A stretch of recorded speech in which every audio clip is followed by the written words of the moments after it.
Come on, Annie. Let's go to the movies.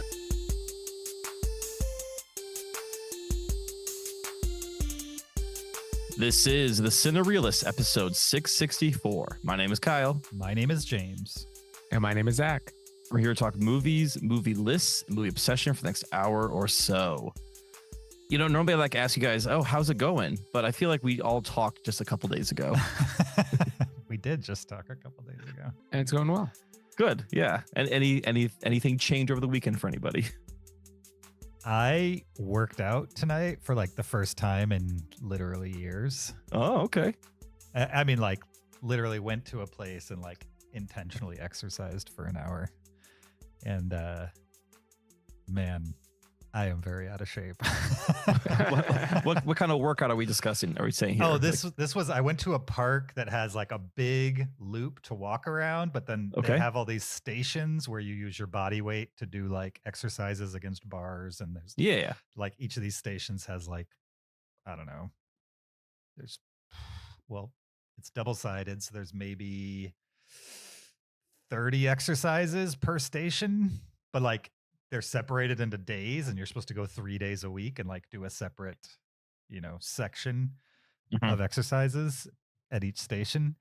And I did about half of the day one exercises because like it only took me like half of them at each station to be like, okay, these muscles are worked.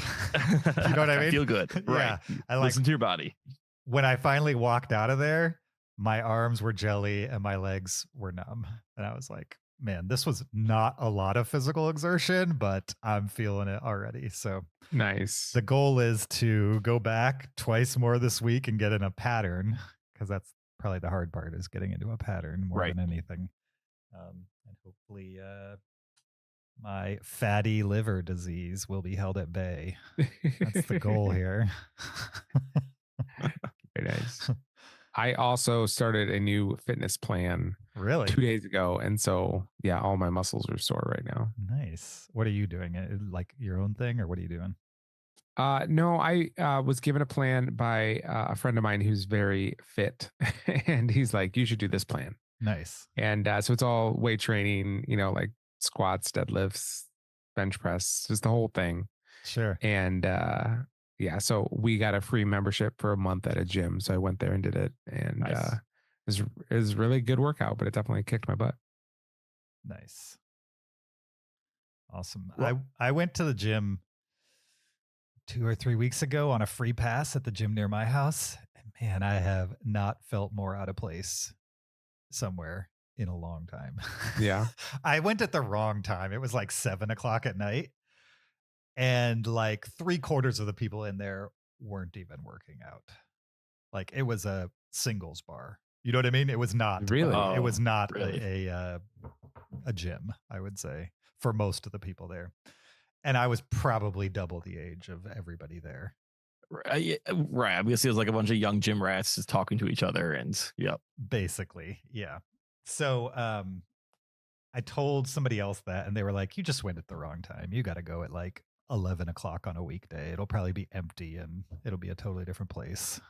Plus, you're able to go at odd times too. Yeah. So you might as well. Right. For sure. But that's when I used to go, like back in my 30s when I worked out on a regular basis. So I was just like, no big deal. Yeah. The gym that we have a membership to now has a climbing gym area. So we took our kids and they got to like do rock climbing. Nice. It was super fun. That's awesome. So they have an auto belay system, so you can just like strap them in and they can just climb all they want. It's great. It's cool. That's sweet. By strap them in, do you mean like you maintain the rope? And no, it handles it it handles it itself. So you just, as long as they're connected, they'll fall very slowly. Right. So it'll give you like a foot of free fall, but after that you're like slowed to a crawl. Yeah, right. Lowered. That's awesome. You guys know that I've been Blaze certified in the past? I think I may have known that. Okay. Yeah, I used to like go to the gym, the rock climbing gym all the time, have all the gear in a backpack somewhere still in the basement, haven't used it in, 20, 15 years or so, but it's fun. It's fun. Rock climbing is a lot of fun. It's a good workout too. Super fun. Yeah. And it's good workout. I don't like heights. So I mean, don't that's look. A problem. The thing about rock climbing is you're usually looking forward or up. Mm-hmm. Like very rarely do I look down during rock climbing. Okay. Now, if you're aware of the fact that you're high, that's probably still the issue. But sure, like the only time you actually have to like look down is when you get to the very top and you have to start like walking, laying yourself down or walking down the wall. Sure, I should probably do it just because I don't like it. I should do things that I don't like.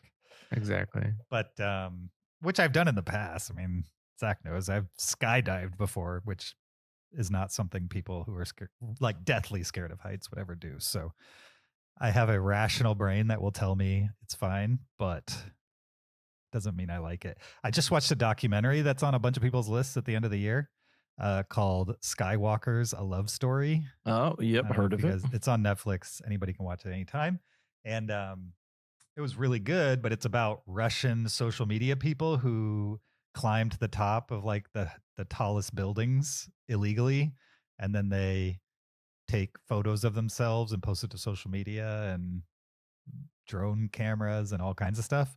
And I was cringing through the entire documentary because of it's all like GoPro footage of them climbing insane things. And that just reminded me that I'm not over my fear of heights. What's that doc called? Skywalkers, A Love Story. It was good. That's still on my 2024 need to watch short list. All right. Which we're going to discuss on the Patreon later today. Oh, we are. Yeah.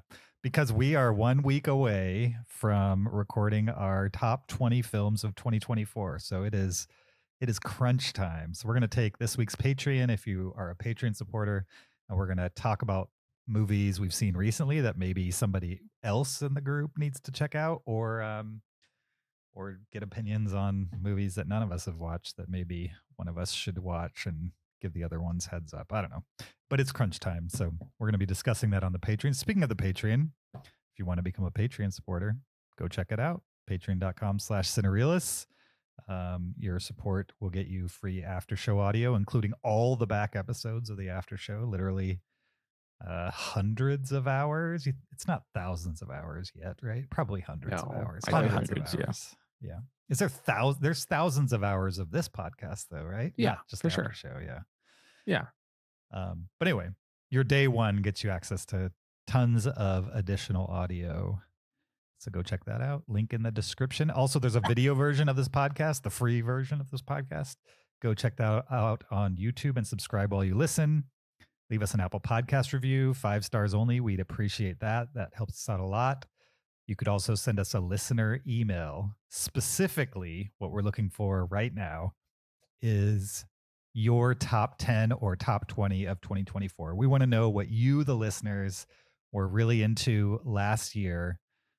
Every year we do this for our annual Hangover episode, which is in 2 episodes from now.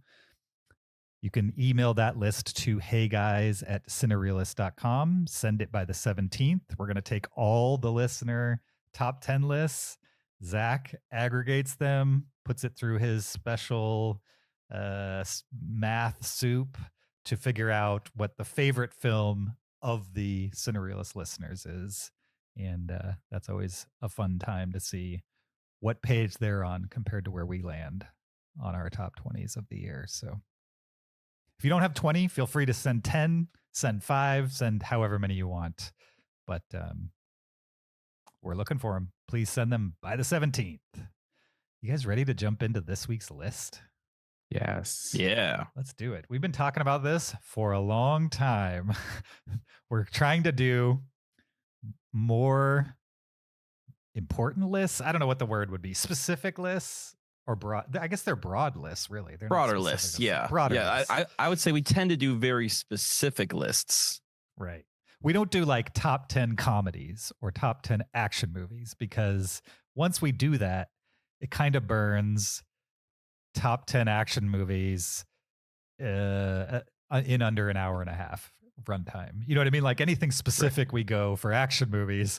The broad list kind of kills the top couple options. So we're we figured we're 664 episodes into this podcast. We should probably get to some of the major list categories. So this being one of them, our top 10 least favorite films. However, we decided to define that.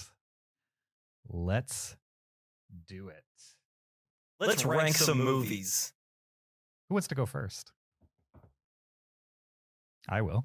Sure. Go ahead, James. All right. Before I jump in, I will just say there's definitely movies that I have ranked lower on Letterboxd than some of the movies in my top 10 least favorite films list.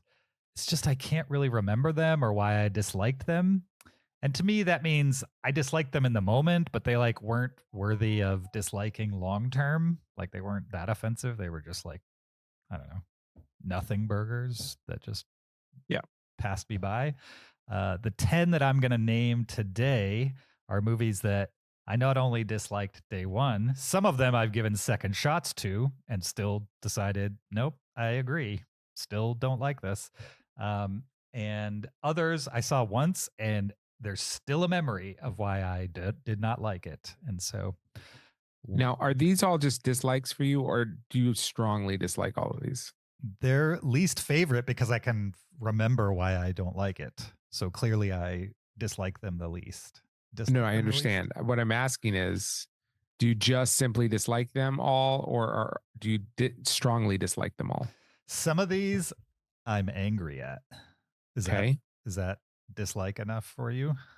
Yeah, for some of them. I'm just asking, is this a list of 10 movies that you strongly dislike, or is it a mix of some you strongly dislike, some you just dislike? I think I dislike all of them, if not because of what they are, but also because of what they stood for in the moment. Totally. And that thing has continued. Have I not answered your question? You have not. No, I'm asking, do you strongly dislike them all? I strongly dislike 6 on. Okay.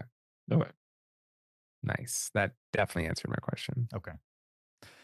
Which means number 10, I don't like strongly dislike, but I was, and it's just not a good movie. It's probably not one that most people remember. It's 2002's The Time Machine. Have you guys ever heard of this movie? Seen this movie? Yeah, of course. Okay. I've read the book, never seen this version of it. Yeah. This one, according to Wikipedia, is loosely adapted from the 1895 novel of the same name by H.G. Wells. It stars Guy Pearce and Orlando Jones. You remember Orlando Jones? He was on, what was that? He was on a TV show. He was on Mad TV.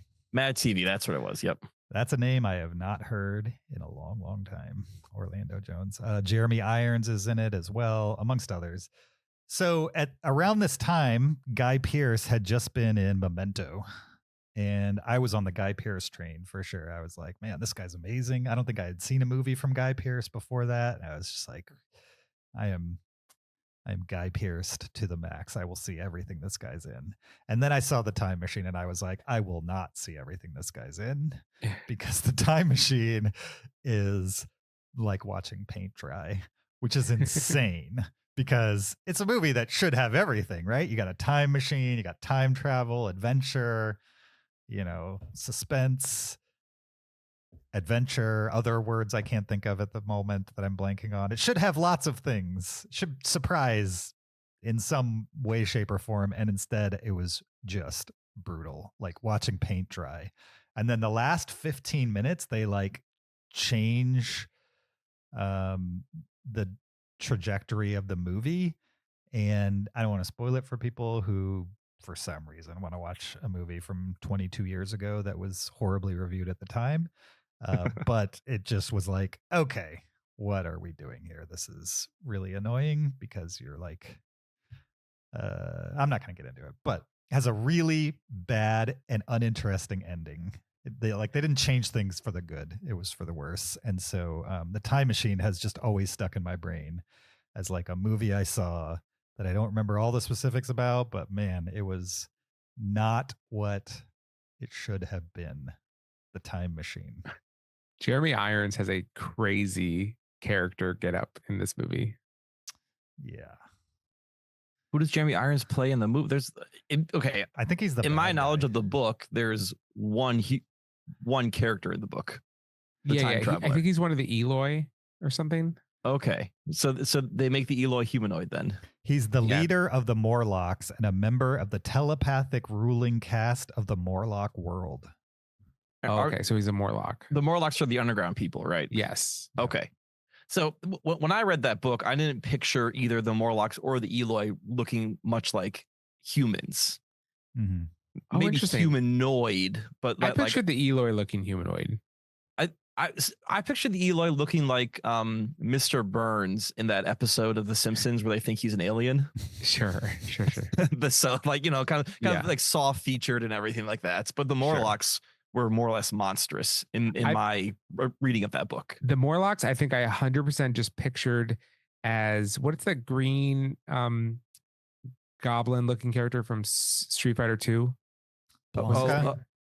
Blanca. Who is it? Yeah, Blanca. Blanca? Yeah, I think I just pictured him as Blanca. I was really hoping you're going to say, what's that green goblin character from the Spider-Man movies? What's his name again? Yeah.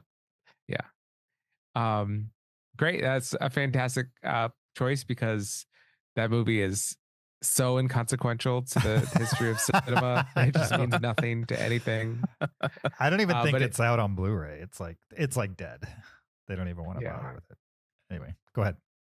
Mine, all of my movies I very strongly dislike. I can't stand these movies. These movies are awful. Nice. They bother me in a significant way. I don't enjoy these movies. It's not like fun to hate these movies. I just don't like these movies. Mine's a little bit more well received than yours, James. Mm-hmm. Although maybe it also has its detractors. I'm not sure. You guys can weigh in. It is 1997's The Devil's Advocate. Is my number 10. That can be a divisive movie. Like I can understand why some people will not like it. Sure. Yeah. So this movie is first of all absurd. It's way over the top performance by Al Pacino. Maybe his most over top performance, which is saying something for Al Pacino. And then also for Keanu Reeves, he's got like a Southern accent in it. And it's just completely ridiculous. And he kind of like flows in and out of it. And so no one you're following is like believable in any way. It's got these really weird plots where like, Al Pacino's playing Satan and he's trying to tempt Keanu Reeves. And in these really like just cliche depictions of evil, like just really in your face, like blunt kind of ways to do it. It's got just absolute gratuitous use of like sex in it.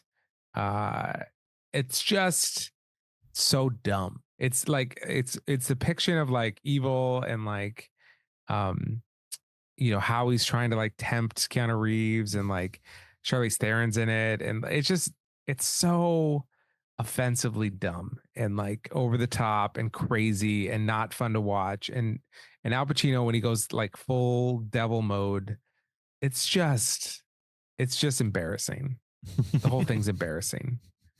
And then it's got the most ridiculous twist ending ever. It's such a stupid twist at the end. And it's just, this whole thing is like the biggest waste of time. And the dialogue is cheesy and the special effects did not age well. I mean, there's just a lot to not like about it. But you mean the human wall behind him didn't look good 20 years later? No, absolutely not. Yeah. What are the hoo-ahs per minute of that movie? Oh, it's a high hoo-ah per minute. Okay. The hoo-ah PM is very high. All right. I have seen that movie. I don't remember any of it, but I don't remember being upset about it either. So I don't know. Isn't there a scene where Charlize Theron has stigmata in that movie? Yeah, I think so. Okay. Yeah, I thought so. Well, that's a good pick because that movie has so much going on in it. The devil's name is John Milton. It's so over the top. Isn't that the author of Lost in Paradise? Yes. Okay. Yeah. It's like not subtle in any way. Right. Quick aside, not Lost in Paradise. Paradise Lost. Paradise Lost. My bad. Okay. Yeah, Lost in Paradise, different movie. Mm-hmm. That's a Christmas movie. I think of things. Oh, that's right. That's a Christmas movie that we watched. Yeah. I tried reading Paradise Lost, not knowing that it was written in like old colonial English prose. Sure. Yeah. And I got several pages in. I'm like, what is going on? Like, I cannot follow this story whatsoever. That was in high school. That was, 25 years ago. I should maybe try it again, but the concept sounded cool. And then the delivery was way out of my league at the time. Yeah, sure. Yeah. Sure. All right. My number 10 is a movie. Well, I guess before I get into it, I will say that I strongly dislike all these movies. These are not necessarily all my half-star movies, but these are all movies where I was looking at them and I'm like, oh yeah, I don't like this movie and I have a good reason why I don't like the movie. Okay. Versus like, oh yeah, this movie was a dumb waste of time. And then I have nothing else to say about it. Gotcha. And can I just say all of my 10 are half-star movies for me? Okay. Mine are not all half-star movies. That's fine. That's okay. I will also say that a lot of my movies on my list have a story around them. So there's a chance that the circumstances could have affected my viewing of the movie, but the circumstances were so negative or blah at the time that I just don't want to revisit these movies either. So yeah, leave it there. But my number 10 is probably one of the more vanilla ones on here. And this is 2021's The Woman in the Window. This is directed by Joe Wright. We watched this movie for the podcast. Sure, yeah. This movie stars Amy Adams and Gary Oldman, Anthony Mackie, Jennifer Jason Leigh, Julianne Moore, a bunch of other people. This is the movie where Amy Adams plays like an agoraphobic woman living in a brownstone in New York.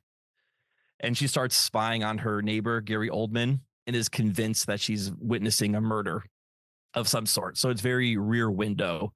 And this movie is trying so hard to be Hitchcockian with the Rear Window aspect and, the unreliable narrator and, this abrasive sound design.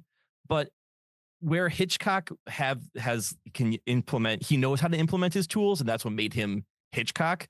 Joe Wright was just kind of using like a blunt instrument to all these Hitchcockian tools, and everything was just bad through this movie. The acting, the sound design. There's 3 twists in this movie, and each one is dumber than the previous one. Where by the time you get to the end, you're like, okay, sure, why not this be the answer to it? And I can just imagine everyone in this movie was thinking like, oh, it's pandemic and we got a good actor and good director, great actors. We're making our Hitchcock film. And it just came out with this piece of garbage in the end that I think is embarrassing for everyone who's in it. It was pretty bad. Yeah.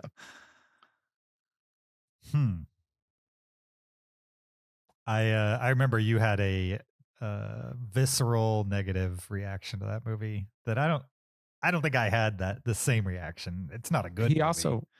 He suggested we watch it. I did because I thought it was a remake of a 1940s movie of the same name. That's a noir. And I think we even did a double header and realized, oh, these are completely different movies altogether. So nice. My number 9 least favorite movie is Action Point from 2018. I went back and looked. This was also my least favorite movie of 2018. Yeah, you hated this movie. I hated it. And yeah, so this is like a slapstick comedy that I think is trying to throw back to the Porky's era, of 80s comedy, but also have it half be that and half be Jackass style pranks integrated into a comedy like that. And so on paper, those two things don't sound completely mutually exclusive. It sounds like maybe you could find a way to mix these kind of styles of comedy and come up with something interesting. Also, you get Johnny Knoxville to star as the main guy in the movie and have him do some sequences that are not necessarily pranks, more like stunts that you would expect in a Jackass movie. Yeah. But integrate it into the plot of Action Point, which is very loosely based on Action Park, which was kind of a homegrown theme park in New Jersey, water park in New Jersey, that was kind of famous in its area for being very dangerous. Like kids literally, I don't know if they died. Did they die? I don't remember. I believe there was a death. Right. One at death. The park. Certainly a lot of injuries. Like supposedly legend says, like if you go to the park, you expect it to come back with a couple bumps and bruises at minimum, maybe a broken bone type of thing. It was also based on documentaries I've watched about Action Park, like run by teenagers and people in their early 20s who were like not very responsible. Lots of craziness happened at Action Park. Lots of interesting stuff that you can go watch documentaries about. The movie about Action Park, Action Point, is just not worth anybody's time. It's like not funny at all in anything it attempts. And it feels like it thinks it's hilarious. And so I'm okay if like people create a movie and they're trying to make it funny and you kind of fail at it. Like not everybody's going to hit a home run every single time out of the park. But don't give me the feeling like you think this is funny. You know what I mean? Like that, like for some, I didn't necessarily feel guilty for not laughing. I was just like, they're trying so hard.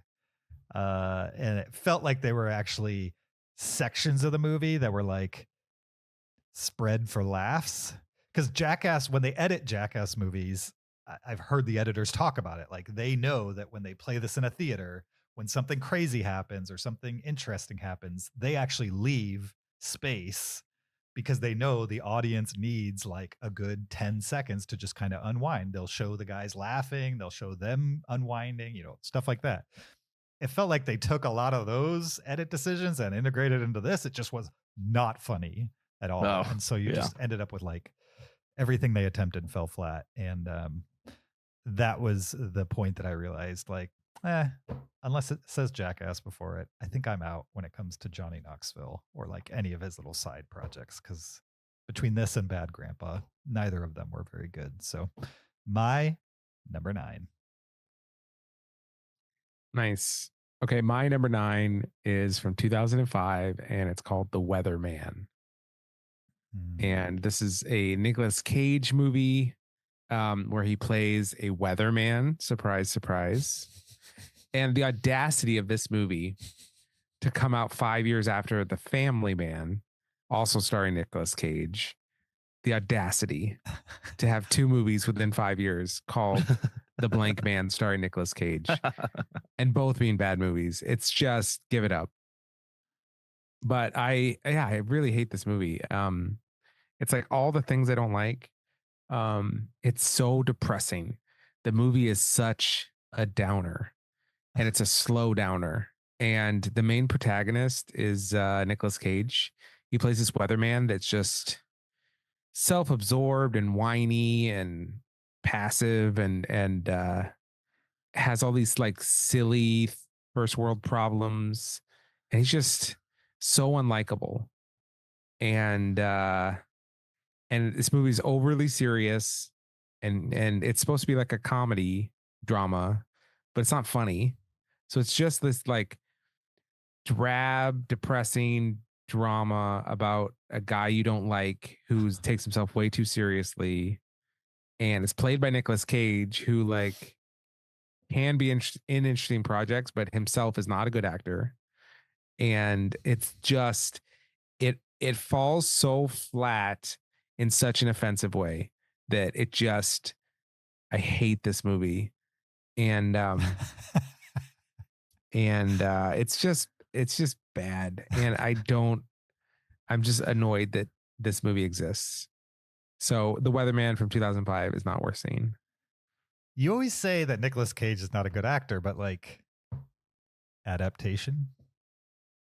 Yeah, Adaptation is a fantastic project, right? But he's not the best thing in it. He's in it twice, but it's almost how weird he is just fits with the weirdness of the movie. You know what I mean? Like the movie would have been just as good with John Cusack playing that role. If Tom Hanks played that role, it would have been a better movie. I don't know about all that. I don't think I would have bought Tom Hanks. I think it's the perfect movie for his style of acting. Well, he doesn't act. He just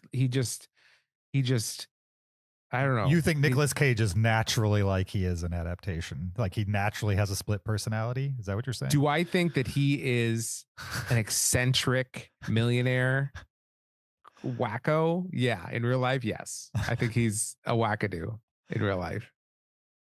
And his character in adaptation was an eccentric millionaire wackadoo? No, but he acts like a wackadoo would act. I think he doesn't act like a wackadoo in every movie. Yeah. I think you're being wrong there, Nicolas Cage. No. I'm not saying he acts like a wackadoo. I'm saying he acts like a wackadoo would act. Somebody needs if to he watch was a serious Joe. actor. Somebody needs to watch Joe. No, here's the thing. The only movies that almost only movies that he's critically acclaimed for, it's because he says 2 words in the entire movie. Right? Like if you dial his word count down to infinite 0, then everyone loves him. But as soon as he opens his mouth, you're like, okay, this guy can't act. Unless you put him in twice, and then maybe he like it's like a positive negative thing, and they, antimatter and matter, and they annihilate each other once they hit, and so it just doesn't take away from the movie. So that's why adaptation works. In Paradise Lost, was he playing an eccentric rich wackadoo?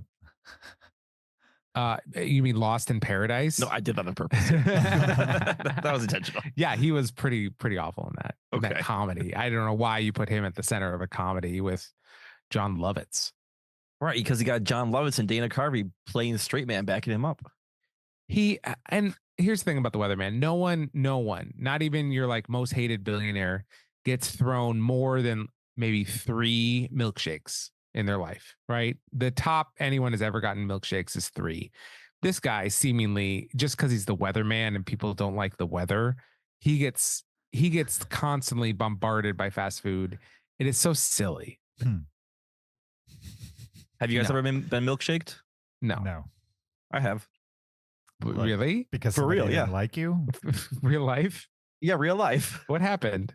So my mom was driving me to pick up my dad at the airport. I think I was in either high school or college. And we were going through downtown Madison, and there were people crossing against the light. Like we had a green light, and then they were in the crosswalk, and my mom honked at them. And one of the guys had a milkshake, and my window was down, and he turned around and he threw the milkshake into the car, into my side of the window, after my mom honked at him. Wow. Your mom led to you getting milkshaked. She led to me getting milkshaked. I then said to her, "Mom, pull the car over." And she was like, "No, Kyle, we are going to keep driving." Because I think I was about ready to fight this guy, which I would have gotten destroyed by this guy. And how old were you? I might have been in college. I was either an old teenager or like a young 20-year-old. I can't remember exactly when this happened. Sure. So how covered in milkshake were you? Like slightly dribbled or like just doused? Slightly. Thankfully, the milkshake container, the guy's aim was bad, and it hit like the edge of the door, so it kind of like spilled mostly on the car. But the cup did fall in and like did get milkshake on me and the car. Okay. But like it was not a complete dousing if he had good aim or whatever. So 100% counts, and I can't believe I don't know this story. I'm really very glad you didn't get like slimed, by it. But no, like, yeah, but like crazy story, right? But yes, I was not covered in milkshake. I was inconvenienced by milkshake. Gotcha. Well, you will be so much more annoyed by the weatherman then, because they use this to draw out sympathy for the man that is like the most unsympathetic character you can imagine. He might relate to him and really buy into the character. I seriously doubt it. As those who've been milkshaked, I know I can't talk to you guys about that. But I can't identify with you at all. Right, exactly. Milkshakes have only entered my mouth. All right. For the record, I've seen The Weatherman and I gave it 2 stars. So clearly I don't like it either. So I don't know if I've seen this movie or just saw the trailer, but I'm aware of this movie. Yeah. Also, like, it's a Gore Verbinski movie, and he is definitely hit or miss. Even like his good movies are weird and not for everybody. So I don't know. Like maybe the Pirates movies are the only crowd pleasers he has in his filmography. So Kyle. All right. My number 9 is a 2001 movie called Series 7. This is directed by a person you never heard of, starring a bunch of more people you have never heard of. This is I guess a black comedy / satire about a reality TV where 6 average Americans are selected to participate in a battle royale death match all across the country. And this is being filmed by is being filmed, is being broadcast on TV. And you spend the whole movie kind of like watching a TV show where cameras are following these characters around. They have talking heads. They're interviewing their families. And I found this movie so unpleasant to watch. Just I didn't find it funny. I didn't find it like black comedy funny or satirical like I was trying to go for. It wasn't well acted. I think some of the overacting is supposed to be part of the comedy, but I just found that to be uninteresting. And I just don't care for watching movies about people hunting each other. There's just something very dark about that idea that does not appeal to me as a viewer. And so this movie just did not hit for me whatsoever. And I think the moment that I knew I hated this movie is there's a scene where like a 17-year-old girl or high school girl is chosen as one of the people to participate in this. And she's like running across a golf course with a shotgun, tracking down like an injured person. And in the background, her family's like cheering her on the golf course. And I just remember watching this thinking, oh, they're trying to make, some social commentary here, but really this whole thing is stupid. And I can't remember much beyond that happening in the movie. That was the point. I finished the movie, but at that point my brain turned off and I can't tell you anything else that happened after that moment right there. Sounds pretty bad. Yeah. I think this is also a movie I was really excited to rent because I remember like seeing it, in the local rental shop and like it was on DVD. I was like, oh yeah, like this is gonna be biting, and it was it's so disappointed. So maybe my expectations hurt this movie on top of that. Sure. Well, that definitely came into play for my number 8. I had I'm not sure I had set expectations, but I had hopes maybe for Garfield: the movie from 2004. As a kid, I was like, I loved Garfield. It was like, this was back in the days when newspapers mattered. We got the newspaper every Sunday. First thing I did was rip the funny pages out of it and read. And Calvin and Hobbes was the first read, and Garfield was the second. Peanuts right above Foxtrot? I like Foxtrot too. I liked all of them, to be honest, but I definitely had an order. Like I wouldn't just read page 1, page 2, page 3. I always read an order. I wanted. You start with Family Circus. No. And you just go down. So start with the worst? Is that what you're saying? Well, it's like reading a book, just left to right. Family Circus. Can you imagine the guy who drew Family Circus? He did that for decades, and they're basically the same strip every week. Oh, yeah. My favorite were the ones with the dotted line where he'd like go on adventures. Like Billy or whatever his name was. Yeah, I love those. Forget it. So Garfield: the movie, I was hyped about it. And when they announced Bill Murray was going to be the voice of Garfield, I was like, I mean, that's probably the best choice. I can't believe they got Bill Murray of all people to be in a goofy Garfield movie. And then I heard it was live action CGI mixed. And 2004 CGI was good, but it was like not a sure thing as far as the mix. And so I was trepidatious about that. And then I saw the movie as an adult, probably in my mid-20s. And it wasn't the Garfield I knew at all. And it's not like it was an interesting new Garfield. It was just like boring, uneventful, unfunny, slapsticky jokes that mostly relied on the humans being out of place instead of Garfield being funny type of thing. And like, if you read Garfield comic strips, there's no adventure in them. It's just a lazy cat making jokes at the expense of his owner. And I think they just had no, creativity with it to like lean into what makes the strip interesting to people. And instead they leaned on their live action performers to be the slapstick, to be the butt of the jokes instead of the cat, like his own dialogue. Like making it funny.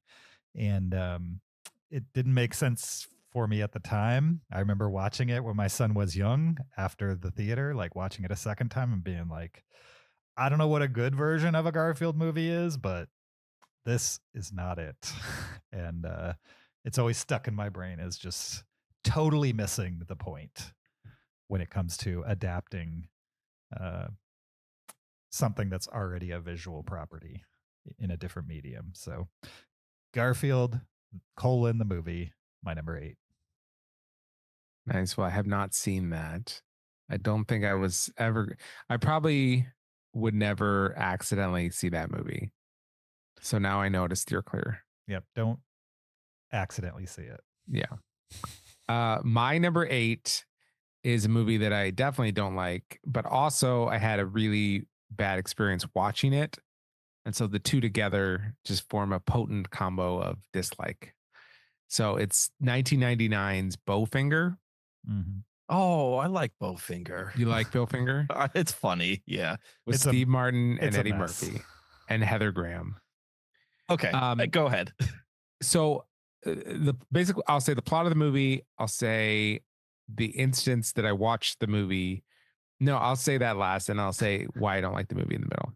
Okay. So the plot of the movie is Steve Martin wants to make a movie, but he has a very low budget. And so his plan is I'll secretly make a movie with a star played by Eddie Murphy named Kit. And we just won't tell him he's in the movie. So he's going to like kind of film around the actual person living his everyday life and incorporate it into his low budget movie. Okay. With the help of Eddie Murphy playing another like kind of nerdy character and Heather Graham. Yeah. The lookalike. Yeah. Okay. This movie, I mean, yes, has a silly premise, is so overwhelmingly unfunny. It's just incredibly unfunny because of and Kyle, no judgment to you, and you can find anything you want funny, and that's totally okay. I'm actually adding Bowfinger back to my watch list right now because I want to re-examine it. Yeah.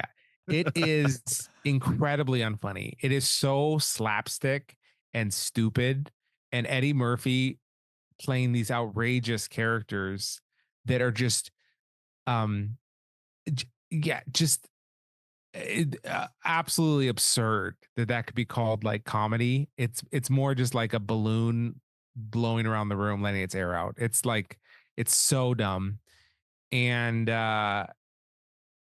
there's zero like satirical message at all to this, like, you know, Hollywood, you know, send up at all. It's just Steve Martin being over the top, Eddie Murphy cranking it up to 12. Anyways, and then the situation I watched this in was a friend of mine was nervous about this date that he was going to go on. And so he asked if I would tag along so that he wasn't alone with the girl. Or maybe it was the girl asked me to tag along because she didn't want to be alone with the guy. And so me, a female friend of mine and a male friend of mine in high school watched Bowfinger together in his basement with me sitting in the middle and both of them on either side of me on the couch. What? And we just sat down and the movie they picked was Bowfinger and we just watched Bowfinger. And it was so horribly awkward the entire time as I'm watching this unfunny movie. And what is Eddie Murphy's obsession with playing multiple characters in his own movie? Does he get paid more if he's more than one character? Or he just likes it? I think he's a fan of Peter Sellers. He just knows classic comedy. Yeah, Peter Sellers had the same problem, actually. These two, I'm more curious on this story than the movie. Did these two people actually like each other, like by putting you in the middle? Yeah, I believe they had crushes on each other and were, interested in each other. And like, I think this was a legitimate date, but for whatever reason, they wanted a third person there to make it less awkward. But I will say it made it way more awkward for me. Yeah. Also, I'm sure I know these people. Can I have names? Off air, you can definitely have names. All right. Yeah, for sure. Fair enough. All right, well, let's tune into the Patreon where Zach will reveal. Yeah, Bowfinger, not even once. feel like All right. probably seen that, but I have no memory of Bowfinger. I watched it in the basement with a bunch of like neighborhood kids, and we had so much fun watching it. I got it at 3.5. Yeah, I got it 3 stars. So I think for you, Zach, and I can speak to this in some other my other movies. Sometimes the circumstance can ruin the movie. Oh yeah. And I completely understand that. And I just have this fear that if I ever tried to rewatch it, that they would show up again, and it was in the basement. Are they still together? No. Oh, okay. Because it would have been amazing if like they became married after this. No, that was the only date. That was the only date. Well, gee, I wonder why it's only one date. Yeah. It's a Frank Oz movie. Is it really? Yeah. Dark Crystal, Little Shop of Horrors, Dirty Rotten Scoundrels. What About Bob? These are movies What About I Bob like. almost made my list. Yeah, that's What About Bob is a. What About Bob's amazing. You're crazy. Yeah. Definitely almost made my list. Zach and I watched What About Bob together for psychology class back in high school. Well, that's your issue. Why would you watch that for a class? You would watch it to have fun. Baby steps, James. Did we watch it in psychology class, or did we watch it because of psychology class? I'm not sure. I don't remember the circumstances. One of those two, yeah. All right, my number 8 also starts with letter B. Coincidence? No. That has to have a deeper meaning. And this is another podcast movie, but it's my last podcast movie of the list. This is 2023's Beau is Afraid. Yeah, you didn't like that movie. Oh my goodness. Directed by Ari Aster, starring Joaquin Phoenix and a bunch of other people, but mostly Joaquin Phoenix.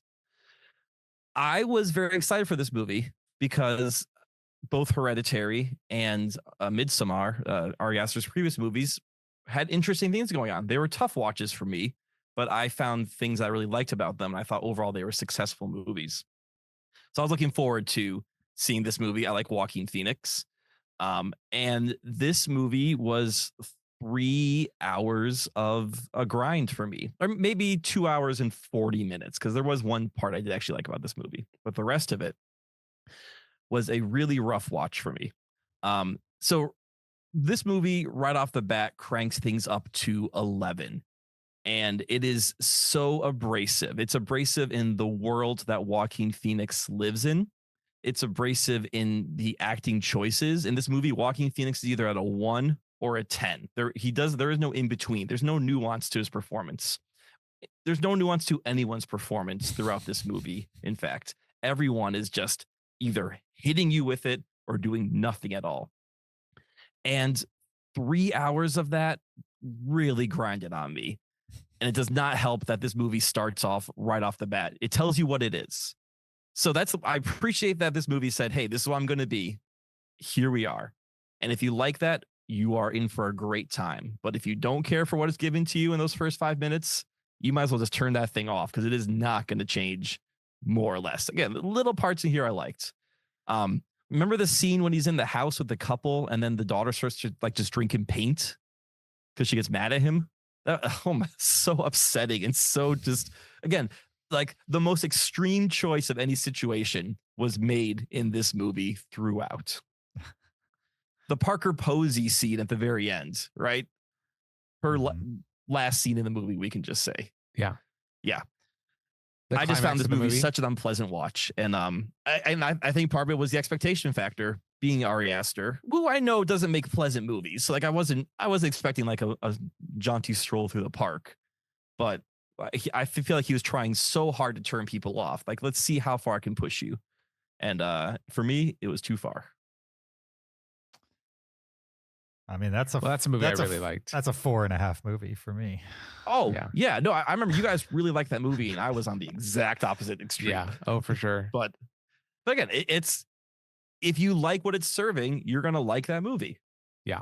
And that's what's fun about movies, is people can have very different reactions. Exactly. I feel like at the end of this, we should have the 2 people who didn't make our list, right, nominate a movie for us to rewatch off our list. Okay. And then we have to watch it. We have to rewatch it. Okay. Agreed? Do we all agree I to say this? we get to the end. We'll do a quick recap. It's like sometime in 2025, you have to rewatch it. Like, Sure. It doesn't have to happen tomorrow, but sometime some of these in I would 2025. some of these I would rewatch. Well, it'll give you a reason to watch one of them. Not because I think it'll be better, but just to like remind myself how much I hate them. You want to be reminded of your dislike. Just to set a baseline. Okay. You know what I mean? Yeah. Sure. Sometimes you got to test your boundaries a little bit. Maybe I can hate it more. Yeah. Speaking of movies that tested boundaries, my number 7, Resident Evil: The Final Chapter, tested my patience. I would You say. didn't like that? No. This is the 6th movie in the Resident Evil franchise. Okay. All right. Surprisingly, has held as the final chapter. They have not made another one since 2017. It's been 7 years, and they have not. They made a couple animated movies that I think are canon, but are like direct to video. This was like the last theatrical live action released film by Paul W.S. Anderson and Mila Jovovich in the starring role. And the first couple Resident Evils, I'm not going to say they're high art or even like the best action movies in the world, but they were interesting and I enjoyed them. And I was on board for more. Not clamoring for more, just on board if they were going to make them. And they got progressively worse, resulting in the last movie, which was just so dumb and kind of incomprehensible.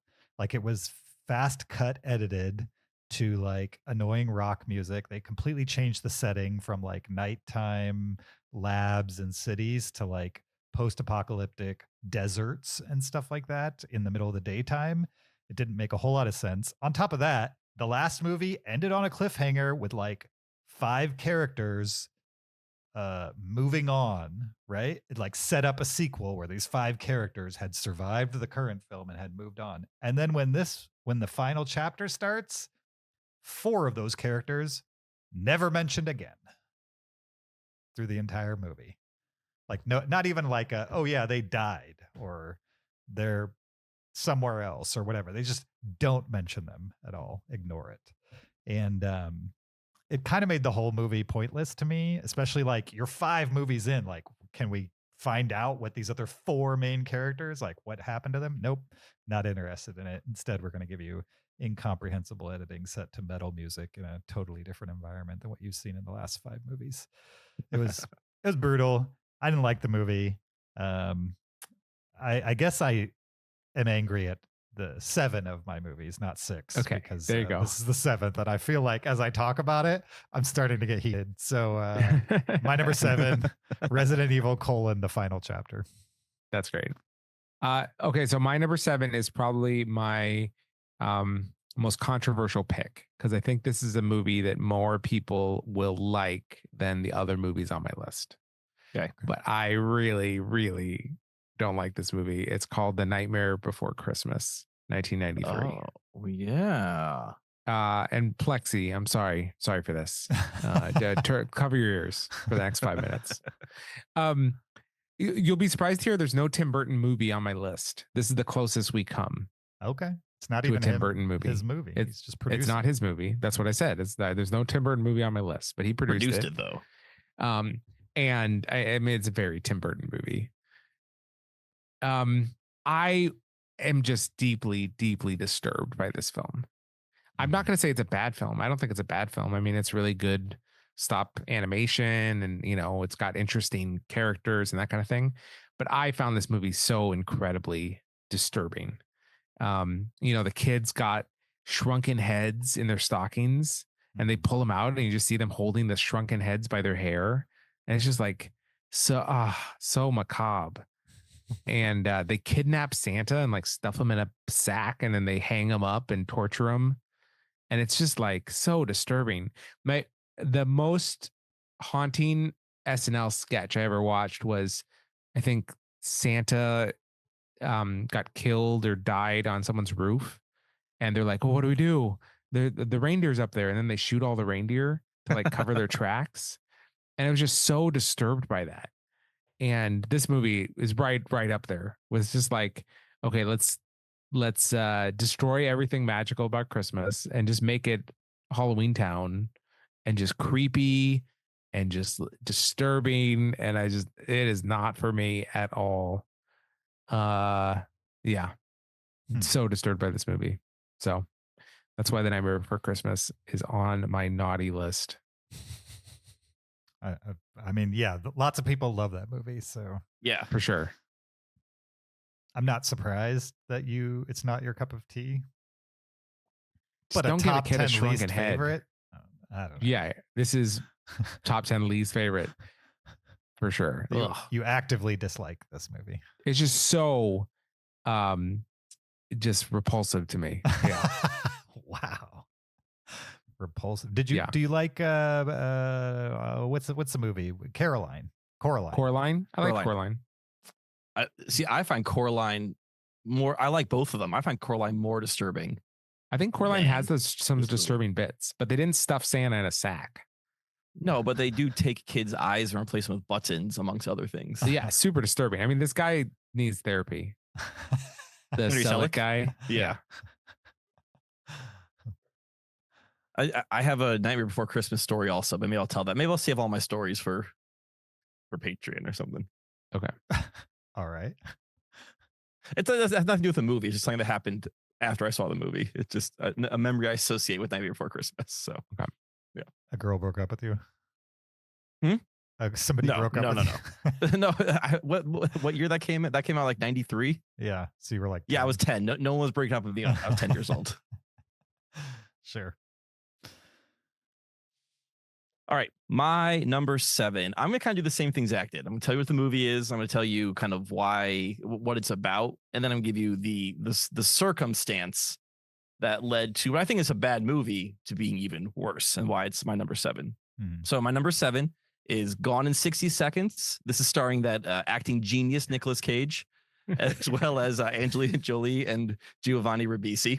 That's where they're boosting cars. Yeah. Yeah, and so in this movie, the tagline is "Ice Cold, Hot Wired," because Nicolas Cage in this movie is a former car thief who has to come out of retirement to steal 50 cars in a single night to save his brother's life. And so he enlists some pals to help him out, including Angelina Jolie, who might have blonde braids in this movie, or that might be a different movie. She has that hairstyle. I don't remember, but it doesn't. I know Angelina Jolie is blonde in this movie. So this movie is pretty dumb. It's just a lot of car chases, a lot of questionable CGI for the year 2000, and like a lot of dumb lingo. Like everyone's talking in this made up lingo that they think sounds cool for this movie. Like, oh, this is how carjackers talk. But it's really just nonsense. And it just makes the movie age very, very poorly. Here's the circumstance. So it's already not a good movie. I mean, do you guys like this movie? Did I miss something? I liked this movie when I saw it. I saw it in the theater. I enjoyed it at the time. Okay. I don't remember it, but I gave it a 2. Okay. So this movie came out in year 2000. I want to say in like when I was in college, my brother was still in high school. I was home for the summer, and my parents wanted to buy a car for my brother. And they had found in like the ads a used car at a dealership, and they're like, oh, hey, Kyle, go with your brother, and here's the checkbook, go purchase this car. Right. And I realize now, I don't know why my dad sent me and my brother to do this whole negotiation, because I was not prepared to deal with used car salesmen at the tender age of like 20 and my high school age brother. Mm-hmm. So we get to the car dealership and like, oh yeah, we want to, see this car. And I think my dad was like, oh, you have to negotiate with them. Maybe he thought this would be like a learning experience or something for us. So, we were like, okay, can you do this price for this? And the guy did the classic, oh, I need to talk to the sales manager about that. How about you wait here in our waiting room? I'm like, okay, great. And they always have like a TV and snacks on there. And we sit down, and what movies happens to start playing on TV, but is Gone in 60 Seconds. So like we're sitting there eating the snacks, watching the movie. We realize like two commercial breaks go by, and this guy hasn't come back yet. So like we're already like 20, 30 minutes into this movie. He eventually comes back, and he was like, oh, well, we can do this price. And then for whatever reason, I have to like call my dad talk to my dad, and then like, well, what about this? Oh, I have to go talk to my sales manager again. He's again gone for another half hour. This back and forth happens for the entire TV runtime of Gone in 60 Seconds. My brother and I watched this entire movie in a car dealership with commercials, so like 2.5 hours long, trying to negotiate for a car that we ended up not buying anyway. Oh, really? Why didn't you buy it? Oh, because it was I think we got to the point where like we could like we eventually settled on a price, and we settled on we want to get it inspected by our mechanic. So I think we actually like left with it. We brought it to our mechanic. Our mechanic put it up, and right away was like, "Yeah, don't buy this car." He's like, "This thing is in terrible condition." Wow. So we ended up not buying it in the first place. But it took the entire Gone in 60 Seconds runtime with commercials to complete this whole negotiation. Sure. That's crazy. I don't think that's the movie's fault. I think you were sitting there stewing about the process of buying the car. Was that the only time you've seen it? You oh yeah, for sure. I've never watched it since. Or I think maybe it was like on TV. I'm like, I'm not gonna watch this movie and change the channel. So, I mean, I liked it. I doubt it's a good movie, but I bet it's not as bad as your memory. No, it's like it's the Bowfinger effect. It's 100% the circumstance led to me not enjoying this movie. And I'm going to be honest, this is not the only time it's going to happen on this list. So sure. Great. All right. My number 6 is another sequel. I tried not to make this entire list of sequels because then I felt like I was more disappointed with things than actually disliking them. So, but there were a couple that just couldn't not be on the list because I think this one's more than just a disappointment. It's Book of Shadows: Blair Witch 2. Oh. Which is the only sequel to the original Blair Witch Project. If you haven't seen that movie, it's maybe the first widely theatrically released first-person what do they call them? First-person horror film told in a documentary style. Right. It's not the first one to ever be made. It's the first one to ever be widely released. Found footage is the word I think you're looking for. Found footage is exactly what I'm looking for. And so I loved that movie. I loved all the lore around it. It was made by people from Central Florida. I was definitely caught up in the Blair Witch Project hype. I also like the movie. I've seen it like probably a dozen times across my lifetime. I like everything about it. So when they announced a sequel, I was like, yes. By that time, the market was not saturated with a ton of found footage movies. People were just catching up to the idea that like these things can make so much money and they don't cost a lot to make. And so I was on board for Book of Shadows, Blair Witch 2. And then it came out and it had no found footage presentation. It was presented like every other horror movie from the time.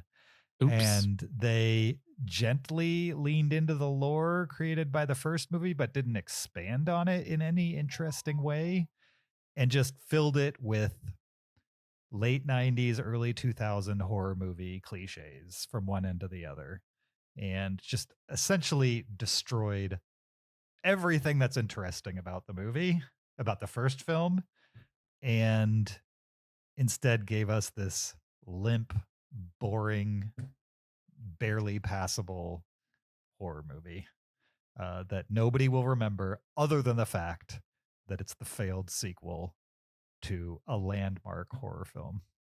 And I've only seen it the once. I was so mad walking out of that theater. I was literally angry at the filmmakers for essentially ruining something that I loved. I felt like when I left that movie, it actually ruined the first movie for me. And then over time, I let go of that and just separated the two because really, they have nothing to do with each other other than the name. Basically, like none of the actors carried over, which makes sense if you've seen the first movie, but like nothing. Actually, they showed archival footage from the first movie in the second one.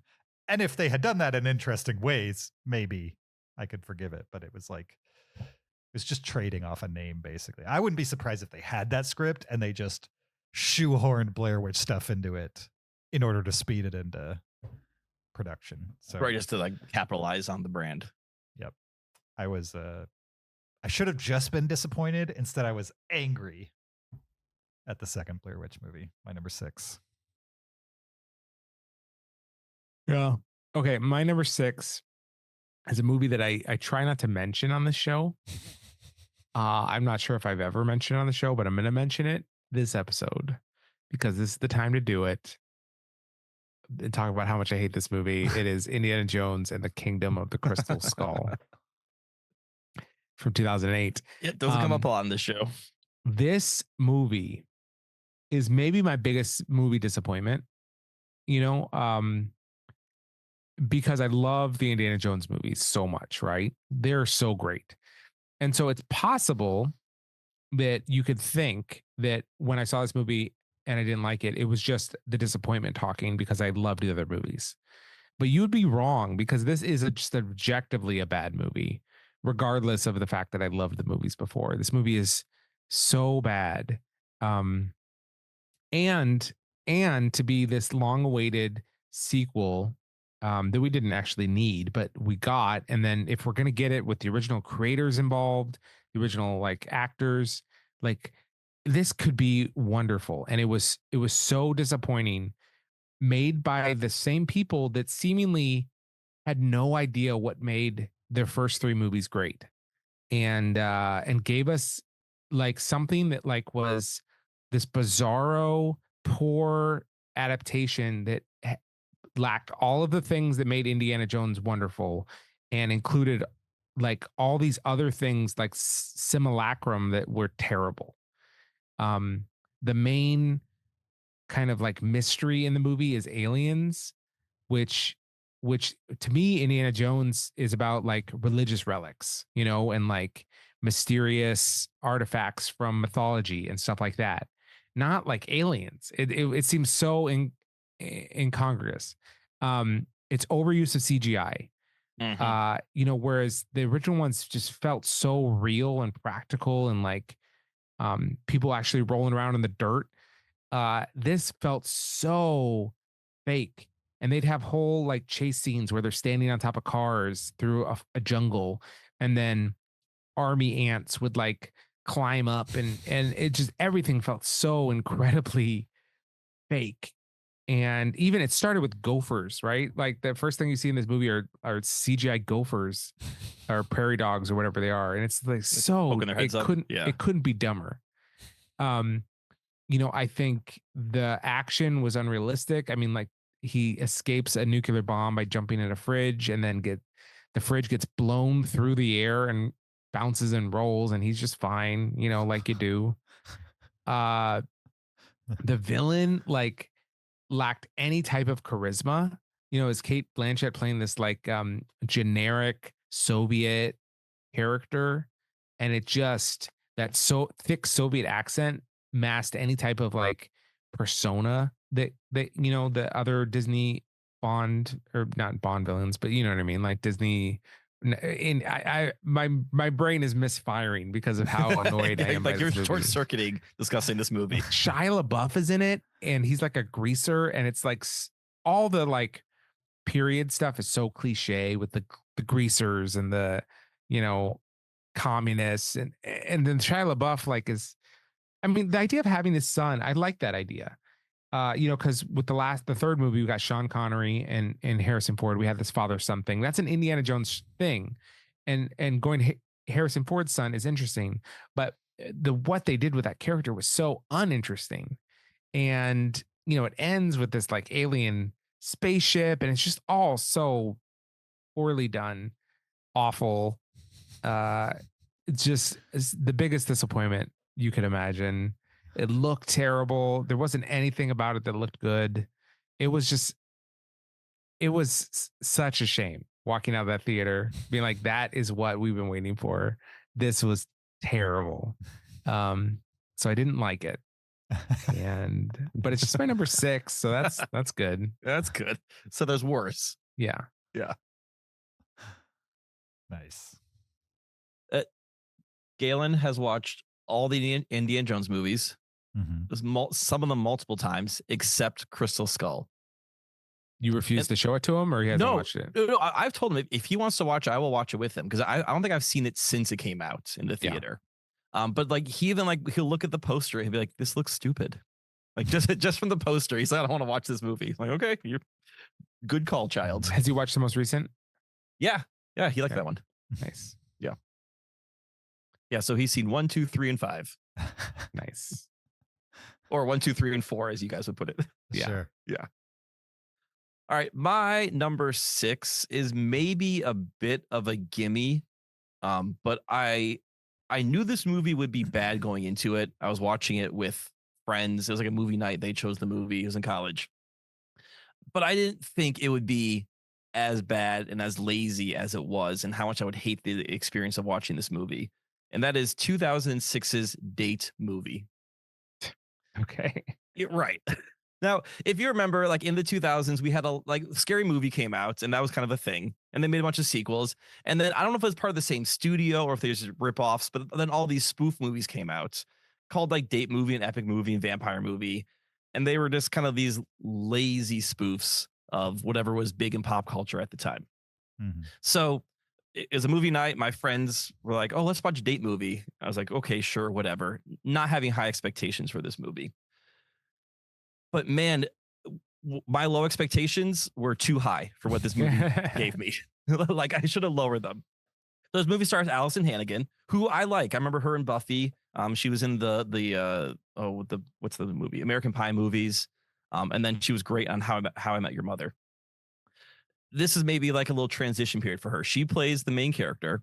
She's sort of like the girl in this Date movie. This movie starts with her in a fat suit dancing to Khaleesi's Milkshake with so many slow motion shots of her jiggling fat suit as she's like stuffing herself full of food, like eating literal milkshake. And it's just it's fat phobic and it's repulsive right off the bat. She then like loses weight and then finds the guy. And then the rest of this movie is just lazy references to like Wedding Crashers and Napoleon Dynamite and Meet the Parents and like whatever movies had come out in the last 5 years, this movie would reference in the laziest way possible of like, let's just have a guy dressed up like the guy from Napoleon Dynamite and just go, ugh, and then that's supposed to be funny. And you know, the whole experience was miserable. It wasn't funny. It wasn't clever. It was the longest 83 minutes I've ever watched. And I was so glad when the movie was done because there was just nothing redeeming or interesting or good about this movie. Nice. I have never seen that, nor will I ever. Yeah. I mean, like, I wouldn't expect it to be a good movie. I just does not think it to be as bad as it was. Sure. All right. My number 5, we're halfway there, is a movie from 2009. It is The Twilight Saga: The New Moon. Sorry, just New Moon, not The New Moon. We're still on sequels, James? I know. I don't really think of this as a sequel, although it clearly is. But for some reason, I don't think of this as a sequel.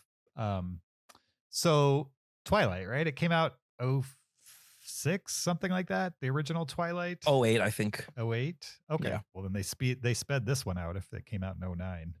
But anyway, that movie came out. It clearly wasn't necessarily made for me as a guy in his late 20s at the time. But that was okay. I was seeing everything basically, and there was like a pop culture moment. So saw that movie, and I didn't hate Twilight. I thought it was interesting that it was like took all the trappings of like vampire movies and turned them into romance novel versions of that, basically, instead of the Bram Stoker direction or even Interview with a Vampire, where the romance was still like very devious, whereas with Twilight it was like a young adult novel level of vampire spookiness.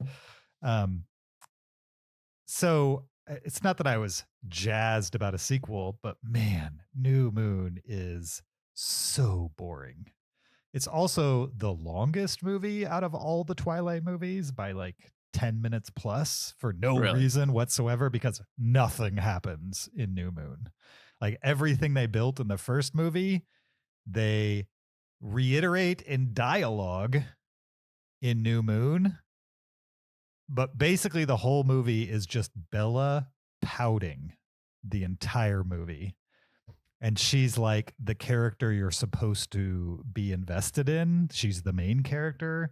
Like all these vampires and werewolves are fighting over her because she's the prettiest, most interesting person in town. Meanwhile, they devoted a 2-hour and 10-minute movie to her being the most boring character you could imagine.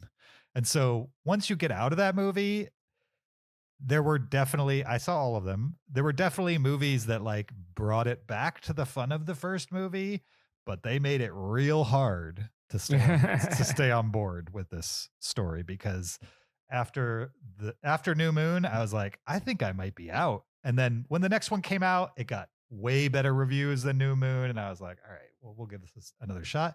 I'm glad I did. I'm glad I've seen all the Twilight movies, even if I've never seen any of them twice. I know that if I ever rewatch the Twilight series, I will not be rewatching New Moon.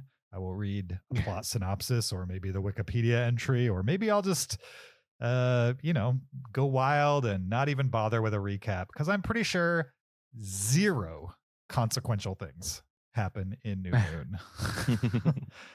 My number 5. Is it like the ultimate fluff? I don't know what they were doing. It's based on an entire book. I can't imagine what that book is like if it's a reflection, if the movie's a reflection of the book, because in that case, you're literally devoting hours of your time to what is essentially nothing. But I don't know. Maybe the book is way better. I have no clue. Sure. Oh, it's, well, not New Moon. I shouldn't speak to that. Megan read Twilight for like a book club. Mm-hmm. And I remember like kind of reading some pages over her shoulder as she was reading it. And it is horribly written. Like it's not well written. It's not well paced.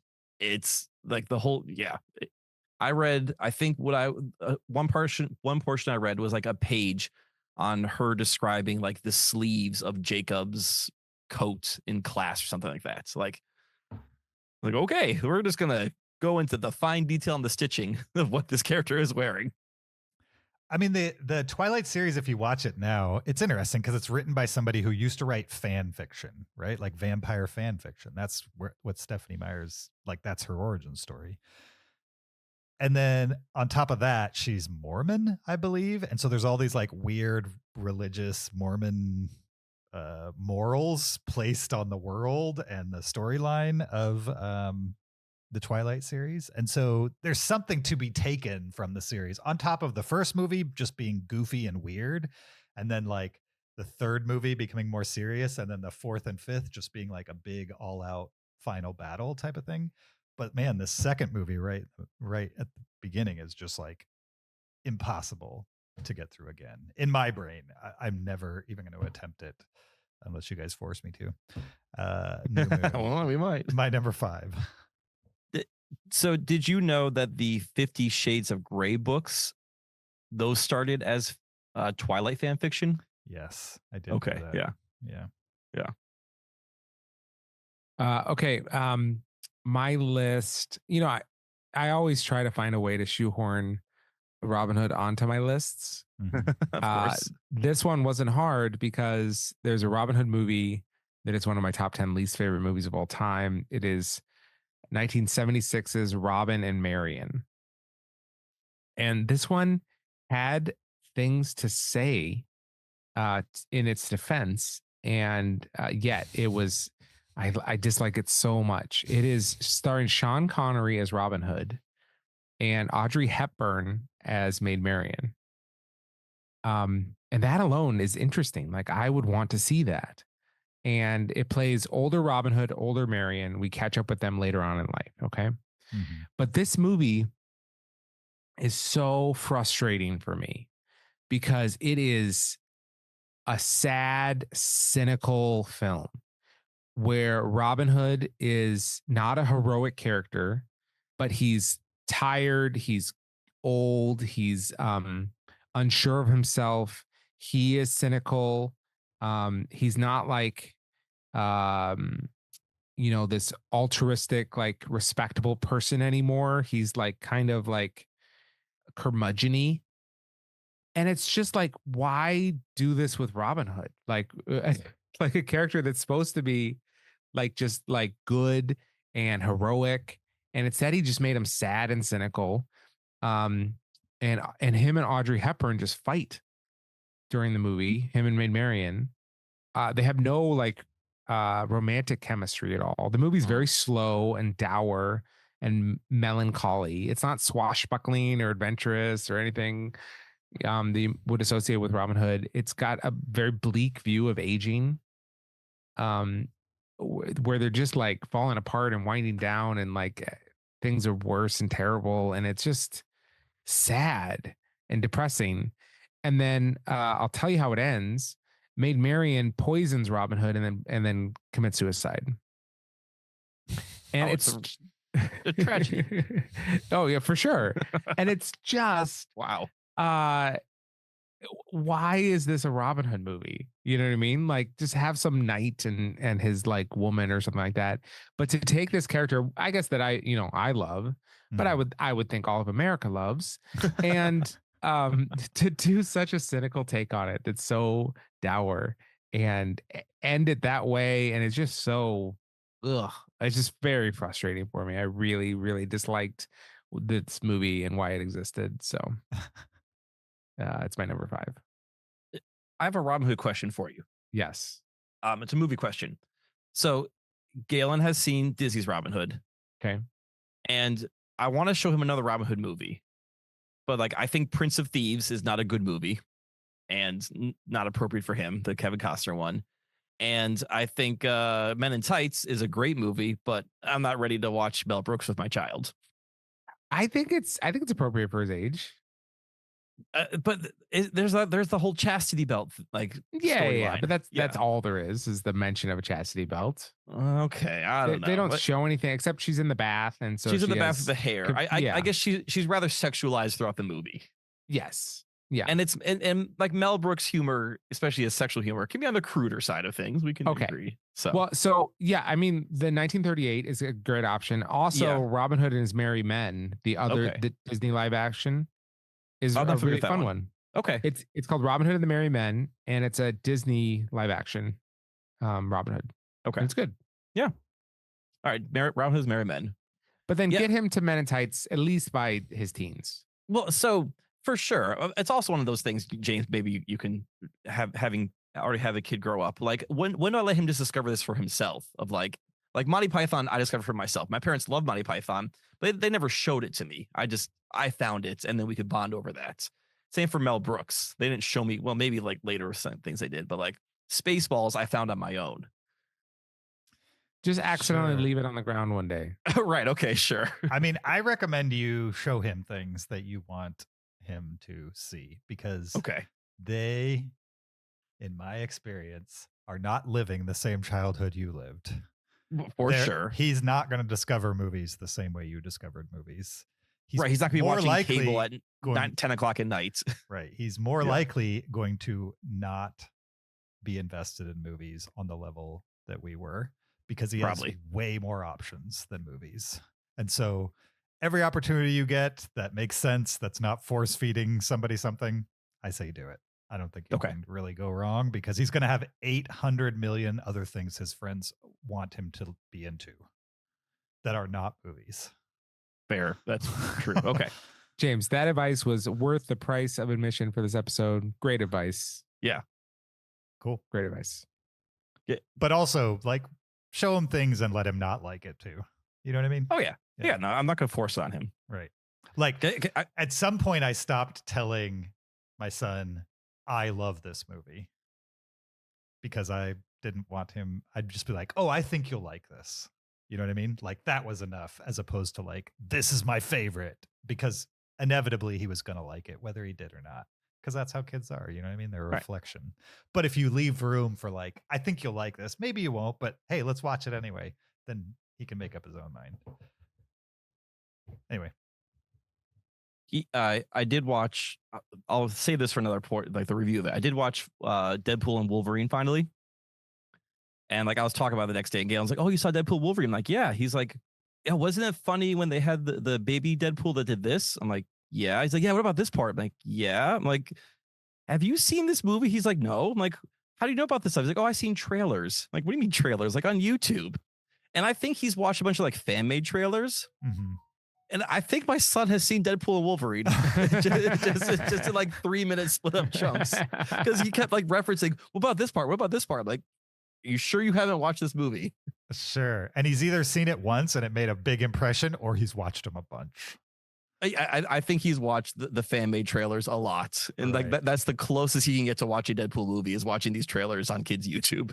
So the moral of the story is that Kyle's son is watching YouTube unregulated from his parents. They have no idea what he's watching. He's watching kid YouTube, which is more regulated than regular YouTube. But also, I mean, like he rides the bus, and his friend who's in 4th grade has a smartphone, and they sit in the back and they watch YouTube on the bus. And like, I don't know, I can't do anything about that. So I can say like, hey, don't watch YouTube on the bus. But like, I'm not the bus driver. I'm not the school. I'm not there. Like, what am I supposed to do?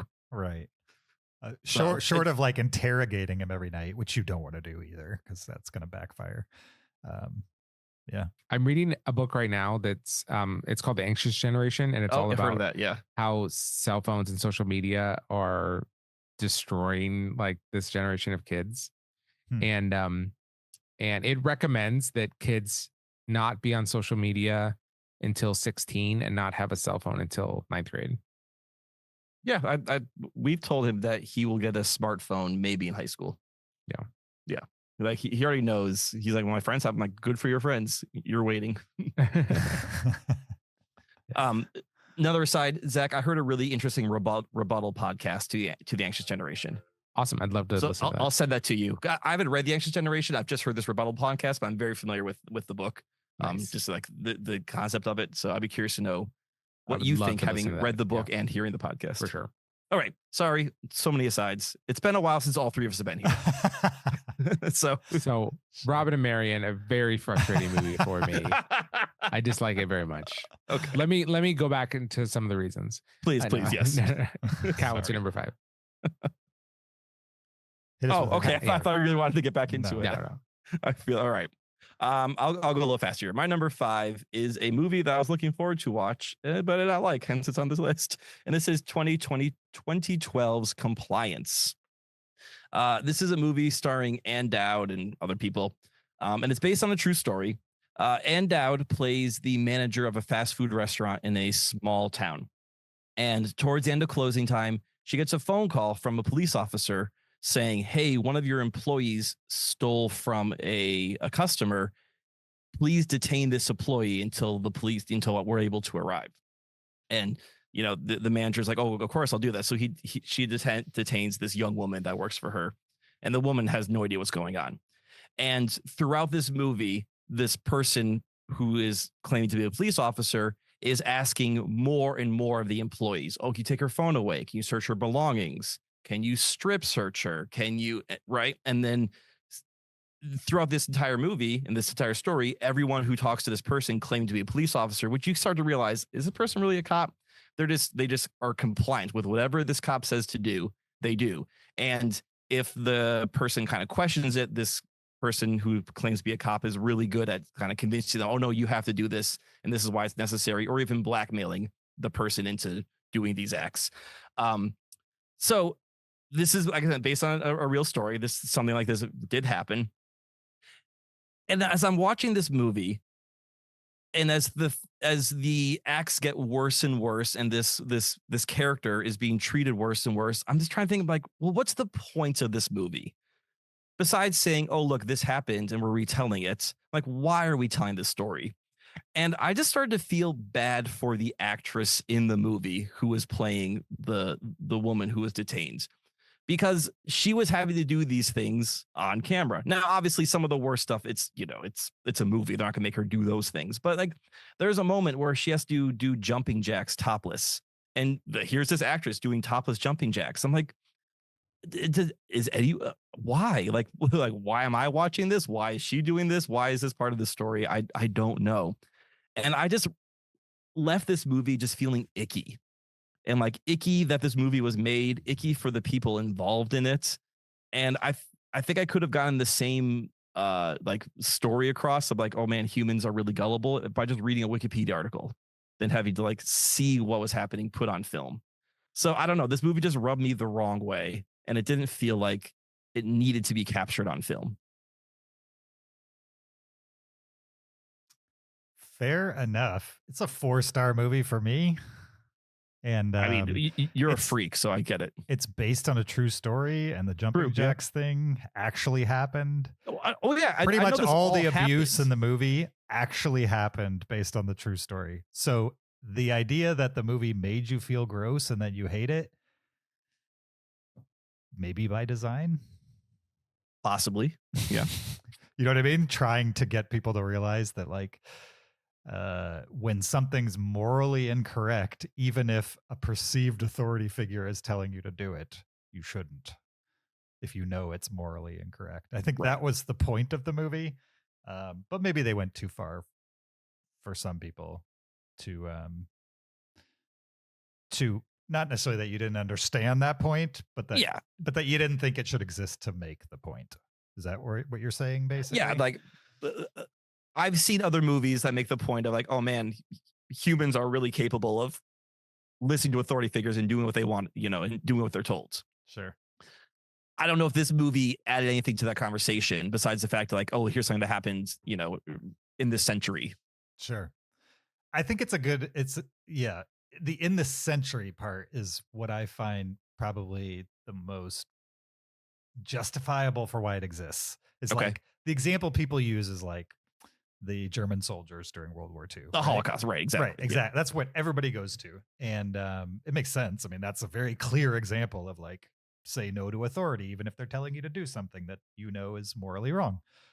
But it's also like 70 years ago, 80 years ago now. And it's like, it feels it's not a part of our modern sensibility or world or like, whatever. Whereas this happening in a McDonald's or a fast food restaurant, I don't remember if it's a McDonald's, but in a fast food restaurant, like, and it being based on a true story, to me feels like a much closer example. It feels like a realistic example of something like that happening. Yeah.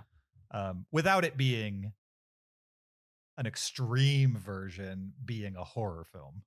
You know what I mean? Where like literally somebody's having to shoot somebody else or something like that.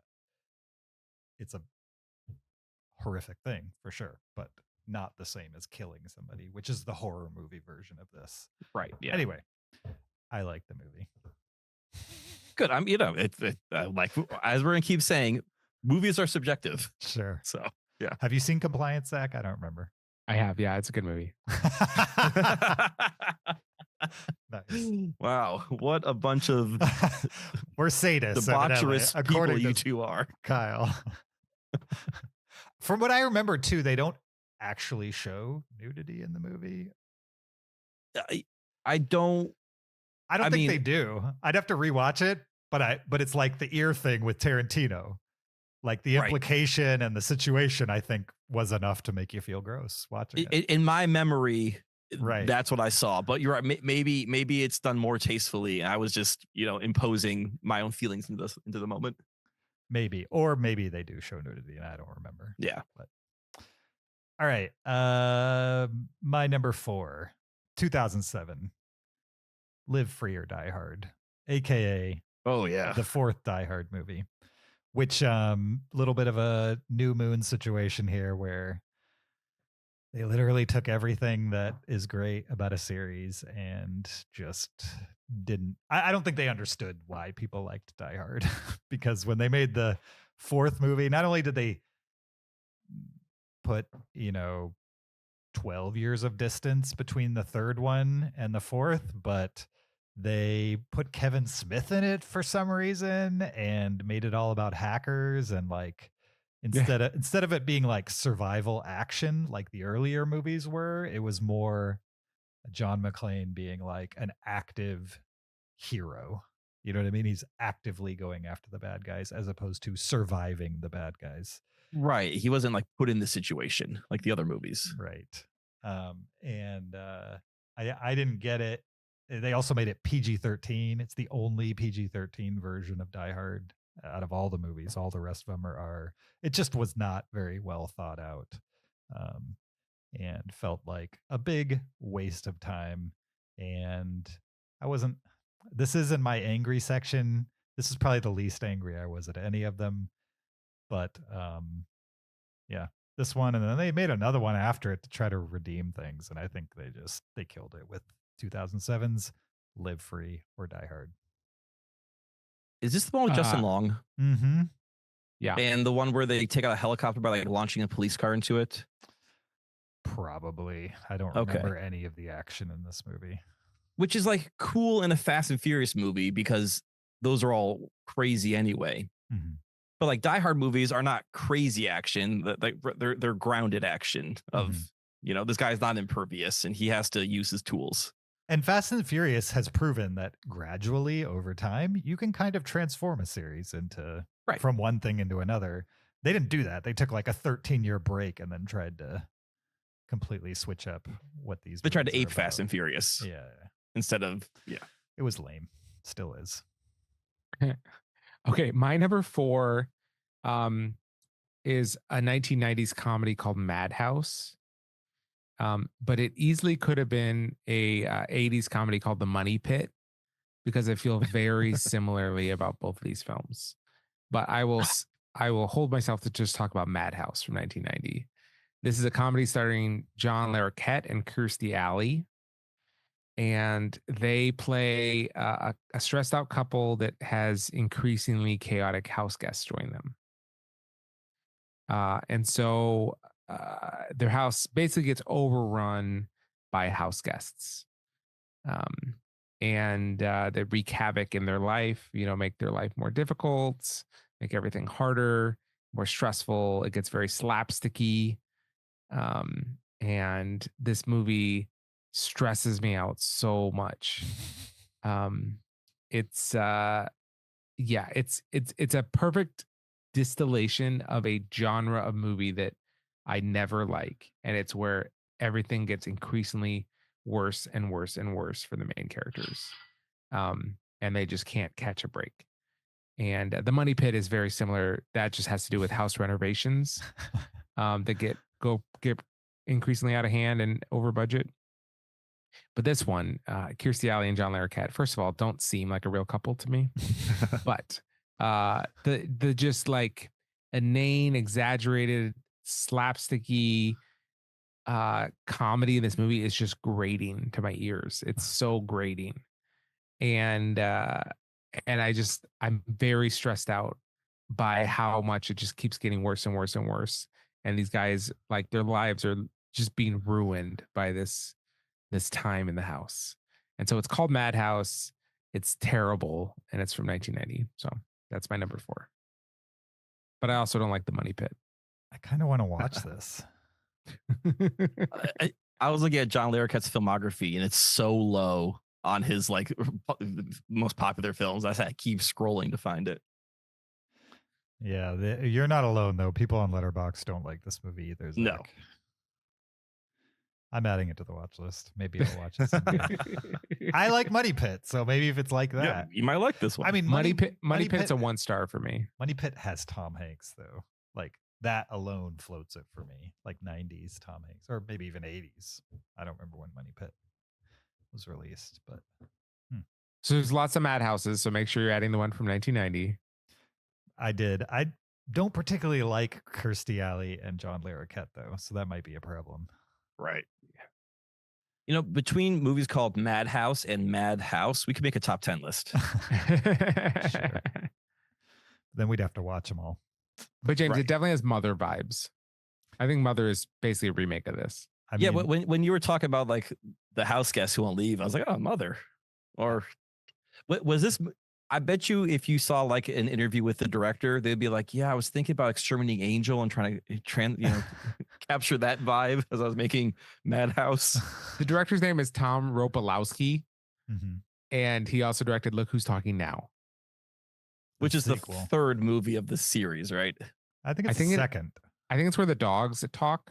No, I Look Who the second one's Look Who's Talking 2. That's when the sibling comes along. It's TOO, right? Oh, was Kirstie Alley his muse? I think so. Okay. But yeah, this is one where the dogs talk.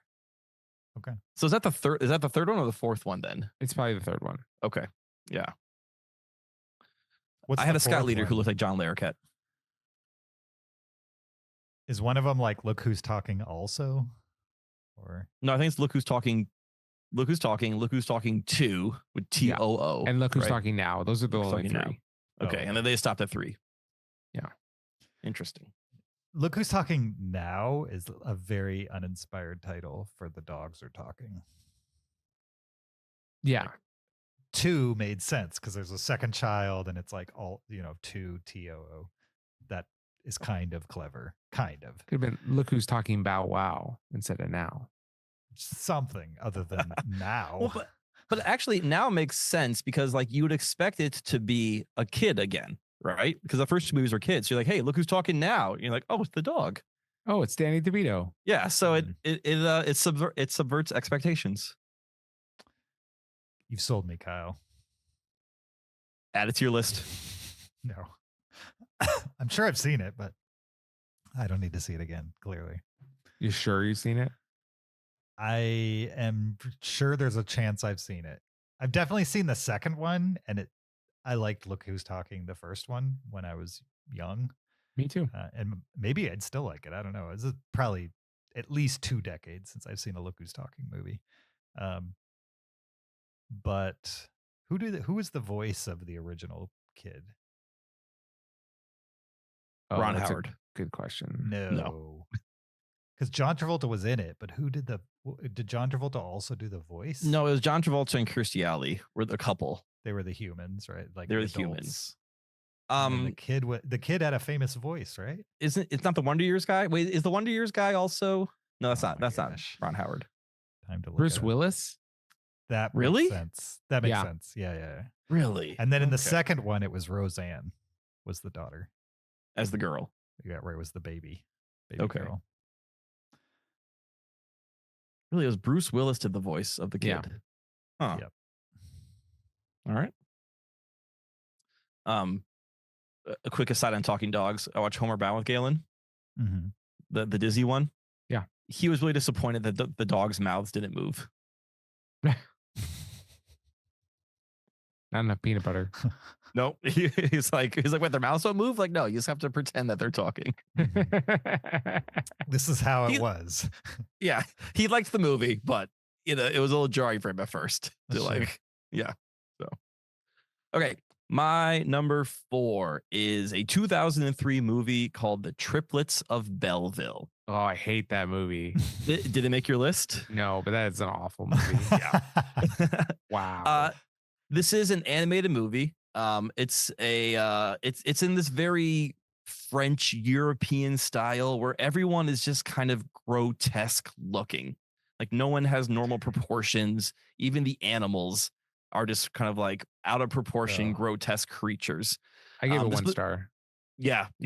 This movie takes place during the Tour de France.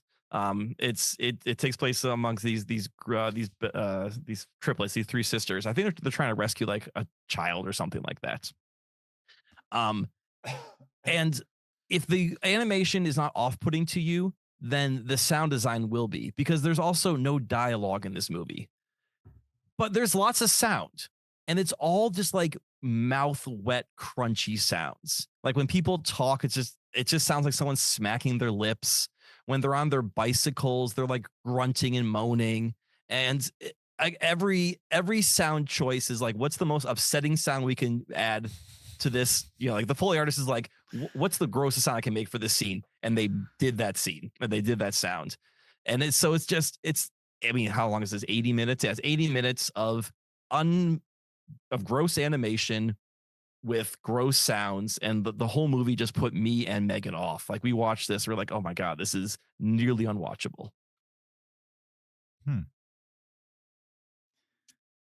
I mean, Zach clearly agrees. I gave it a 3.5. It has a 4.0 average on Letterboxd. Wow. I mean, it's Letterboxd people, they love something European. A lot of people in their positive reviews call the animation grotesque and interesting. So, so they don't completely disagree with you. They just found that aspect of it interesting, whereas it turned you off. It turned me off. Yeah. I unknowingly watched another movie from the same director called The Illusionist, which I enjoyed more. But it's very similar. The characters are a little bit more Disney looking, like a little bit more normal animated. It still is dialogueless, and it still is a lot of Foley mouth sounds, but they dialed it back. So, like, maybe try The Illusionist first. If you can deal with that, then like jump into Triplets of Belleville. But man, Triplets of Belleville, not a pleasant watch. Yeah, I haven't seen The Illusionist, but since I like triplets, I'm adding that one to the watch list too. It's less grotesque and less wet sounding, so you may not like it as much. All right, I'll keep that in mind.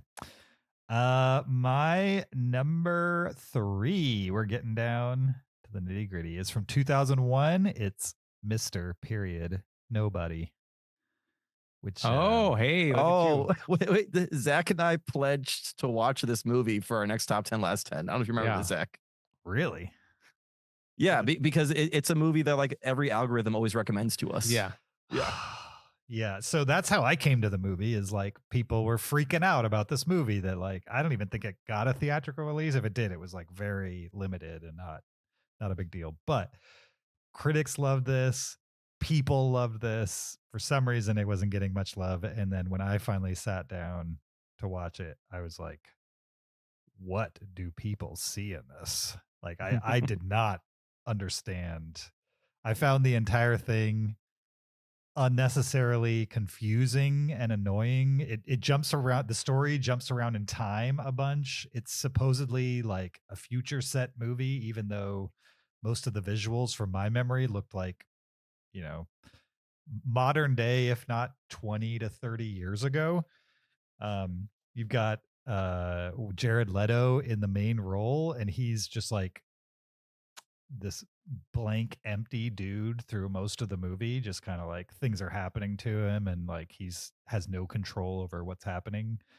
It had a really, I'm not going to say out of place, just the score itself was uninteresting, and felt like it wasn't in the movie. It felt like the person that scored it didn't understand what the music was supposed to do for the movie, if that makes any sense at all. It wasn't helping the movie move forward. And I was disappointed in this one, on top of I just don't understand what people see in it. And so those two things have caused my disdain for it to grow over time, because people constantly bring it up as like an interesting movie from the late aughts. They point to it as like the time Jared Leto became a movie star instead of just a rock star. And I'm just like, I don't get it. I don't understand what people see in this and why it's become a cult classic. Like, it's, to me, it's just a messy, uninteresting mishmash of much better things. You know what I mean? It felt like somebody watched all the popular indie movies of the last 20 years that preceded this movie, and then they tried to pick all the most interesting visual cues and like jam it into this uninteresting sci-fi story, add nothing of their own to it, and pass it off like it's an artistic indie achievement. And to me, it's just lesser than the sum of all of the parts that clearly went into it. So, Mr. Nobody, complete garbage. My number 3. Do people consider Mr. Nobody to be Jared Leto's breakout role? It's the first one I remember being like critically acclaimed. Was this pre Dallas Buyers Club or around the same time? That's like 2014. Okay. Yeah. I mean, this is the first one that I remember people being like, ooh, Jared Leto, this Jared Leto movie. What about like Panic Room or Fight Club or My So-Called Life? Like, well, I mean, My So-Called Life was for teenage girls. What? And Panic Room. Wrong. Hold on. Back up. Teenage girls? You don't think My So-Called Life was designed for teenage girls. I'm not saying guys can't like it or like it hasn't grown bigger than that, but it was definitely aimed at teenage girls. It was aimed at teenagers. The main character was a girl. Yes. But you were often given the teenage boy at like perspective in the movie or in the TV show. Agreed. Yeah. Was Dawson's Creek aimed at teenage girls? Never watched Dawson's Creek. Yes, it was. James, just because I had a female protagonist does not mean it's aimed at teenage girls. My So-Called Life is for all teenagers. I'm not saying they didn't make something that eventually was for all teenagers or that guys can get something out of it. But I guarantee when they were pitching that show, it was not for all teenagers. You guarantee. I guarantee. It was the James Guarantee? Yeah, the James Guarantee. Buffy the Vampire Slayer. Not aimed at teenage girls.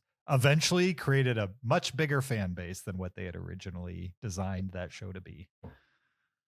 For the record, I've never seen My So-Called Life. Okay, clearly, there we go. Clearly. These are all I think My So-Called Life. We could tell that. Don't worry. But I watched a lot of Buffy. Their audience was middle schoolers because they wanted to see, this is what high school will be like. Yeah. Like, I don't know if many high schoolers watch My So-Called Life. No. Middle schoolers. Yeah. All right. My number 3 is such a weird movie. Again, this was a little bit tinged by the experience I had watching it. But it is 1994's comedy Clifford. Clifford the Big Red Dog? No, not the Big Red Dog. Okay. This is Charles Grodin and Martin Short playing a 10-year-old boy. Where did you find these movies? Are you guys aware of Clifford? I'm looking it up right now, but it's not ringing a bell. No. So Martin Short plays a 10-year-old boy who's obsessed with a dinosaur amusement park, and he wants his uncle, played by Charles Grodin, to take him there. And I saw this. So we moved away from California when I was 6, right? And so I had an uncle in California who like let me drive his truck when I was 6, which was awesome. And then we moved away. And then the next time I saw him, I was probably 12. We took a trip back to California.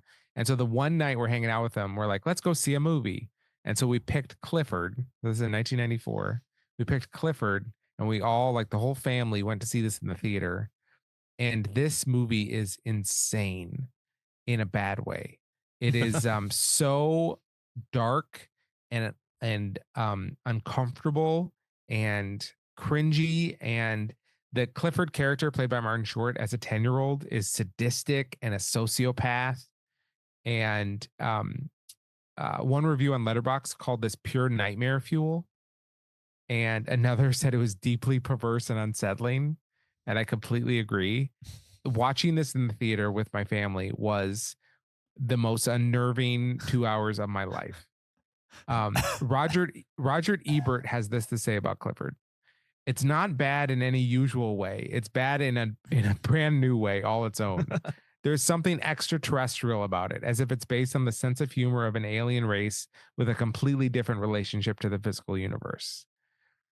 This movie is absolutely nightmare fuel. It is just awful in a way that will stick in your brain for decades, and you can never. It's a malignant tumor that will never leave your body once you see it. This is The Ring, and it will kill you if you watch it. And I know that you're intrigued, but it is so bad. Clifford is the worst character ever put on film. He is so awful in a way that only Martin Short could play him. And Charles Grodin, rest in peace, is so unhinged, and his life again gets incredibly worse for having known Clifford. And it's just truly awful, and it will never not be a part of my life, and I can't take that back. But yeah, it's Clifford from 1994. I wish it was the Big Red Dog we were talking about. I can't wait. This is great. I'm adding movies to my watch list. Oh my goodness. Right.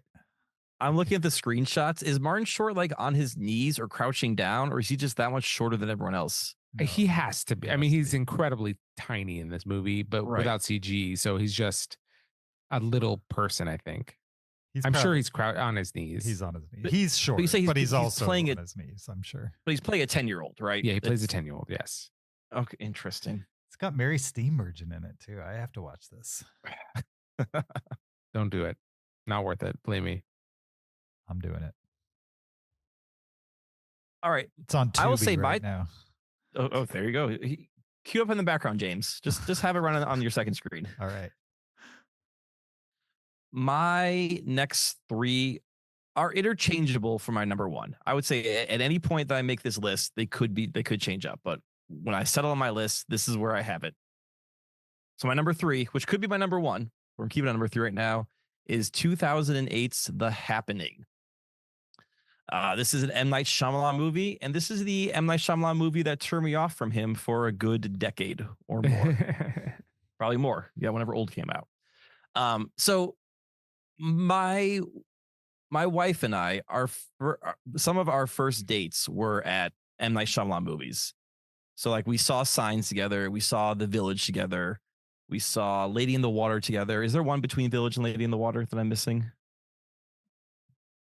I don't think so. Not that I remember. Okay. I might be forgetting one. Anyway, we looked forward to see M. Night Shyamalan movies together because that was kind of like part of our dating history. So The Happening was coming out, and we're like, oh, another M. Night Shyamalan movie. This will be a fun date night. But at this point, we're all like living together, and things were much more serious.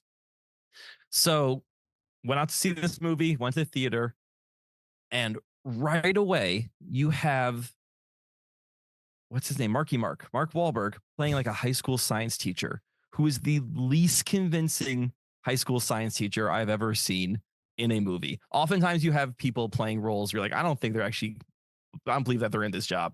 I did not believe at one moment that Mark Wahlberg could be a high school teacher, could understand basic science, or could communicate with children whatsoever. So he's not believable whatsoever. Zooey Deschanel plays, I think, his estranged wife. And all of a sudden, there's these mysterious, breakouts of mass suicide that are happening, which are upsetting to watch in an interesting way. Like, I will say that M. Night Shyamalan, he set up an interesting story of like people are killing themselves. Why is it? This movie came out in 2008. Is it terrorists? Is it something else? Is it a weapon? And most of this movie is Mark Wahlberg and Zooey Deschanel running around trying to figure out what's going on, because only a high school science teacher who's Mark Wahlberg can figure out what's actually happening. Now, I use the word happening correctly. This movie has one of the worst uses of the word happening that I've heard in a movie, because no one uses it that way. This movie tries to force its title into the movie, into the dialogue. So at one point, Mark Wahlberg and Zooey Deschanel are on a train together, and the train stops and everyone gets off the train. And the conductor comes out and says to the group, "I'm sorry, everyone, but there's been a happening." And no one talks like that. Like that sounds like a hip 60s, like chill. I don't know what's happening, you could say there's been an incident or an accident or an event, but I don't think anyone would refer to an event as a happening that's not a 60s drug fueled craze. I'm going to spoil the movie. You guys know this. If you've never seen The Happening before, I'm spoiling it. You have all these great scenes of people committing suicide. I mean, not great that it's that, but like they're great as in they are visceral and they are creative and they're like, whoa, they kind of get you off, get you off your seat. It's the plants. The plants have turned on man, and they are poisoning us with pollen. And Mark Wahlberg figures this out. And all of a sudden, they have to run from the trees, and especially have to run from the wind. And there's a moment in this movie where they see the trees rustling in the distance, and like, oh no, the wind is coming, and they start to run. And there's an overhead shot of them running through a field, and then obviously fans blowing down on the grass below them at like 2 miles per hour, like the wind is chasing them. And it's one of the dumbest ideas I've seen in a movie, of someone running away from the wind. It's almost as bad as The Day After Tomorrow when they have to run away from the cold. Like, you can't run away from weather. And everyone knows wind doesn't blow. It sucks anyway. It's a change in pressure. Like it just happens. Like there is not a block of wind. It just either is there. Or, I don't know. This movie made me so mad. It made my wife so mad. It ruined our date night. We're like, this movie is so dumb. And I remember turning to her about halfway through and being like, you don't like this, dude? She's like, no. I'm like, oh, thank God. Because I was really afraid that like she was having a great time with this movie. You can run away from some weather. You could run away from rain. I mean, tornadoes. Do you know how fast hurricanes. A tornado moves? How fast a hurricane moves? How fast rain moves? You can run away. You can't from it, outrun rain. You can maybe like delay depends on how it's gonna fast get it's to moving. It's possible to outrun it if it's moving slow. On foot. I'm talking on foot, not in your car. On foot. You could run out. You could outrun rain if it's slow. I don't think you know clouds move fast, right? Like they may appear slow because they're large in the sky. But clouds move at a different pace. They don't run at a constant. Every cloud doesn't move at the same pace. No, but what I'm saying is I think clouds are moving way faster than you. Even the slowest clouds moving faster than you know. You'll get tired before the cloud does. I think is right. The point. Oh, okay. So, but you could outrun it for a time. No. Temporarily. No. Long enough to get under a building or something. But this is no. So what you can do is you can run for shelter, but you can't outrun weather. Weather is happening, and weather is moving at a faster pace than you are. I don't know. I think I'm with James in the fact that sometimes you can see rain coming, and you could get away from it in enough time where it overtakes you once you're under a roof. Right. So you've effectively outrun the danger of being Can wet. you see wind coming? That's the question. No. Once you've seen the wind headed your way, it will get you before you can run it away. Right. How far do you have to run away? That's the question. No matter the distance. You could be 5 feet from where you need to run to. Once you've seen the wind approaching you, it's too late. What if you're in like a giant field? Yeah. And at the tree line, you see leaves. It's dead still. All of a sudden, you see leaves moving. You don't think that if your shelter is 50 feet away, you could just turn around and get there because before the wind hits you? I think wind does have a minimum speed, James. I think wind, it can't just, I don't think you can have wind that goes half a mile an hour. I think the wind has a certain minimum, and that's going to be more than you can run. So wind isn't really wind unless it hits a certain mile an hour, and you don't think you could outpace that certain. I don't think it's going to blow the leaves unless it has a certain amount of force, and it's not going to have that force unless it has a certain velocity. So there might be this like 1 mile an hour air movement, but it's not going to push the leaves. So you're not going to think of it as wind. Also, wind's not a thing. Like wind is a word we use to describe a change in pressure. A wind's a thing. I mean, like a cloud's a thing. It's a physical manifestation of a. You're right. I mean, wind is a pressure change as air rushes from, high pressure to low pressure. Well, it's not the pressure change. It's the air moving according to the pressure change. Right. So the air moving, that's what we call wind. I don't know enough about this stuff to make this argument for sure. I just know I've seen a storm. I've literally seen rainfall. You know what I mean? Like I can see the sheet of rain coming towards me, and I've outran it to my car, to overhangs. I've outrun the rain. That sheet was probably miles away from you, and you outran it within. I saw it. I outran it. Yeah, but you didn't outrun it. You ran to shelter because it was far enough away that you could make it to your short distance to shelter. I'm saying, if that rain, like if you had an infinite space and the rain was coming, you had to outrun the rain. You would not outrun the rain. The rain will catch you. I guess that comes to the definition of what outrun means. I mean, your definition is you're running till infinity. Will you eventually lose ground to it? Right? Because if you ever lose ground to it, you're never going to outrun it. Right. My version of outrun means get to a place where it doesn't affect me. Let's say you are 10 meters away from a finish line, and Usain Bolt is 100 meters away from the finish line, and the starting gun goes off, and you have to run 10 meters, and Usain Bolt runs 100 meters and you cross that finish line before he does, would you say you outran Usain Bolt? Yes. Okay. I would love to say I outran Usain Bolt. That'd be amazing. You could say I could run 10 meters the time he could run 100 meters. I'm not sure that's true, but I will absolutely say it if given the opportunity. All right. Well, that's my number 3, The Happening, a movie that almost ruined my marriage. No, it didn't ruin my marriage. 2001: A Space Odyssey. That's a movie that almost ruined my potential marriage. So I do want to do like a full rewatch of Shyamalan movies. I think that would be fun because I think there's some in there that I've only seen once that I think would be interesting to revisit. I think even his failures, for the most part, are interesting, even when they're bad. But maybe The Happening is the what's the term? The exception to the rule. Right. Well, some people find this movie so bad it's good. Mm-hmm. I just find it bad. There's not much redeeming about it. I only saw it once and I don't remember much about it. So, all right. My number 2 is a pretty well-loved movie that I find incredibly boring, and I understand why people like it, but I don't. My Dinner with Andre. Oh, I love that movie. That's a great movie. Brutal.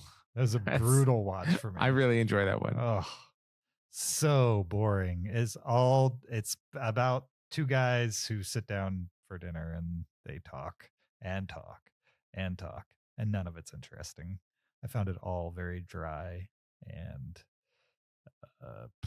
I don't know, very like, I don't remember the detail. Is it philosophy heavy? Yeah. Right? Yeah. And so the philosophy didn't like loop me in or didn't like intrigue me to hear more. And so because that's what it mostly is, and it over time gets more and more deeper in that direction, I was just like, I just can't with this movie. I can't wait for it to be over. Since I'm a completionist, I waited till the end of it and was like, why? Why is this a classic? Like, why do people love this? Why is it on all these lists? I can think of a few other, I was going to say 10, but then you guys would challenge me to come up with 10.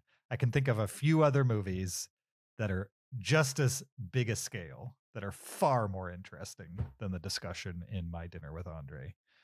So I think if I had seen it in a vacuum, I would have just moved on and said, not for me. But because I saw it with the context of this is a good movie, and it's one that everybody that sees it loves, and it's a Turner classic, and it's a top 100, whatever, I was ready for it to, even if it's not my favorite movie, for me to like see something in it. And I walked away from it just like, what a giant waste of time. Why does anybody care about this? My Dinner with Andre, my second least favorite movie of all time. I've always been intrigued by this movie because it is just conversations and background conversations. Sure. Yeah, I liked it. You haven't seen it, Kyle? I've never seen it, no. And then the show Community has a whole episode based off of the movie. And that's a fun episode after watching the movie. I'm sure it's better. Isn't like Abed trying to recreate My Dinner with Abed or something? Mm-hmm. Yeah. My Dinner with Abed, yeah. Yeah. It's great. Anyway, I can see why James didn't like it, but I vibed with it. I was like, I'm glad there's a movie like this. It has the dude from Princess Bride in it. It's Wallace Shawn and who's the other guy? I don't remember. Zach? It's like 2 known actors. Yeah. It's Wallace Shawn and then a more dry kind of character, but I don't remember who. Steve Guttenberg.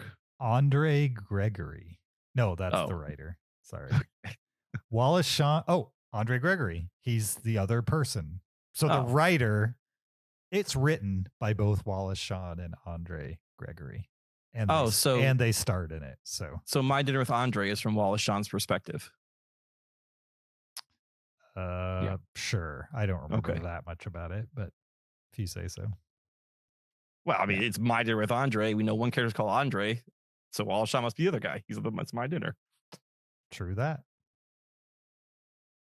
Okay, my number 2 least favorite movie of all time is a comedy from 2006 called Click.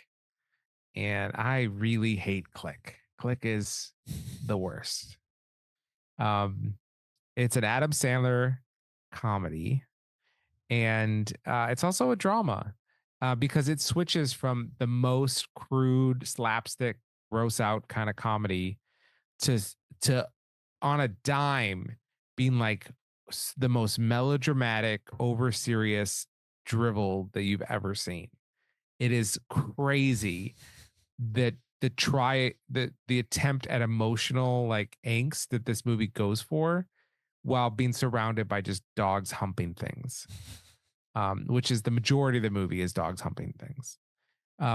It takes a premise that I would love to see played out in a good movie. Someone has a remote control that can control the real life.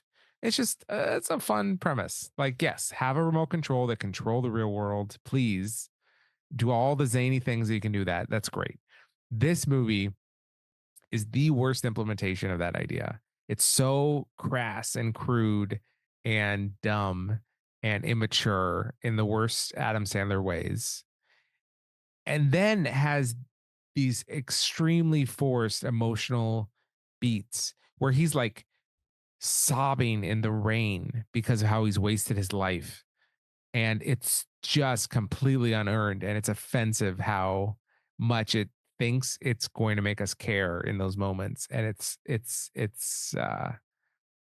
comical. That's the only funny part of the movie, is that it thinks that it will care at that moment.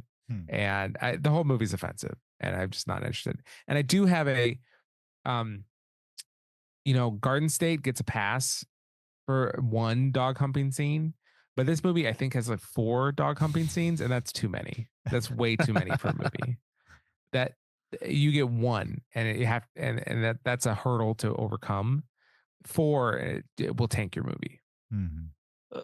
I've never seen Click, but because of the remote control, is it the same dog humping scene just over and over again? No, this dog just humps things. Okay. There could absolutely be a moment where he like rewinds it, I guess, but this would be a separate humping scene. What if Groundhog Day had a dog humping moment in it? And like that was something that they came back to. And he's like, oh yeah, now that dog's gonna hump that thing, and then it happens. And so it's gonna happen more than once. Would that bother you? So here's the thing, Kyle. It would, because, and I think we can tell this by watching the movie, Groundhog Day does not have any dog humping scenes, because Groundhog Day would not have a dog humping scene. And that's why Groundhog Day is Groundhog Day. Okay. It knows that if it were to have one dog humping scene, it would have to have 8 dog humping scenes. And that's unacceptable. And so it had the restraint not to have that. What if it's the same scene just played over and over again? It's just one scene that you see 8 times.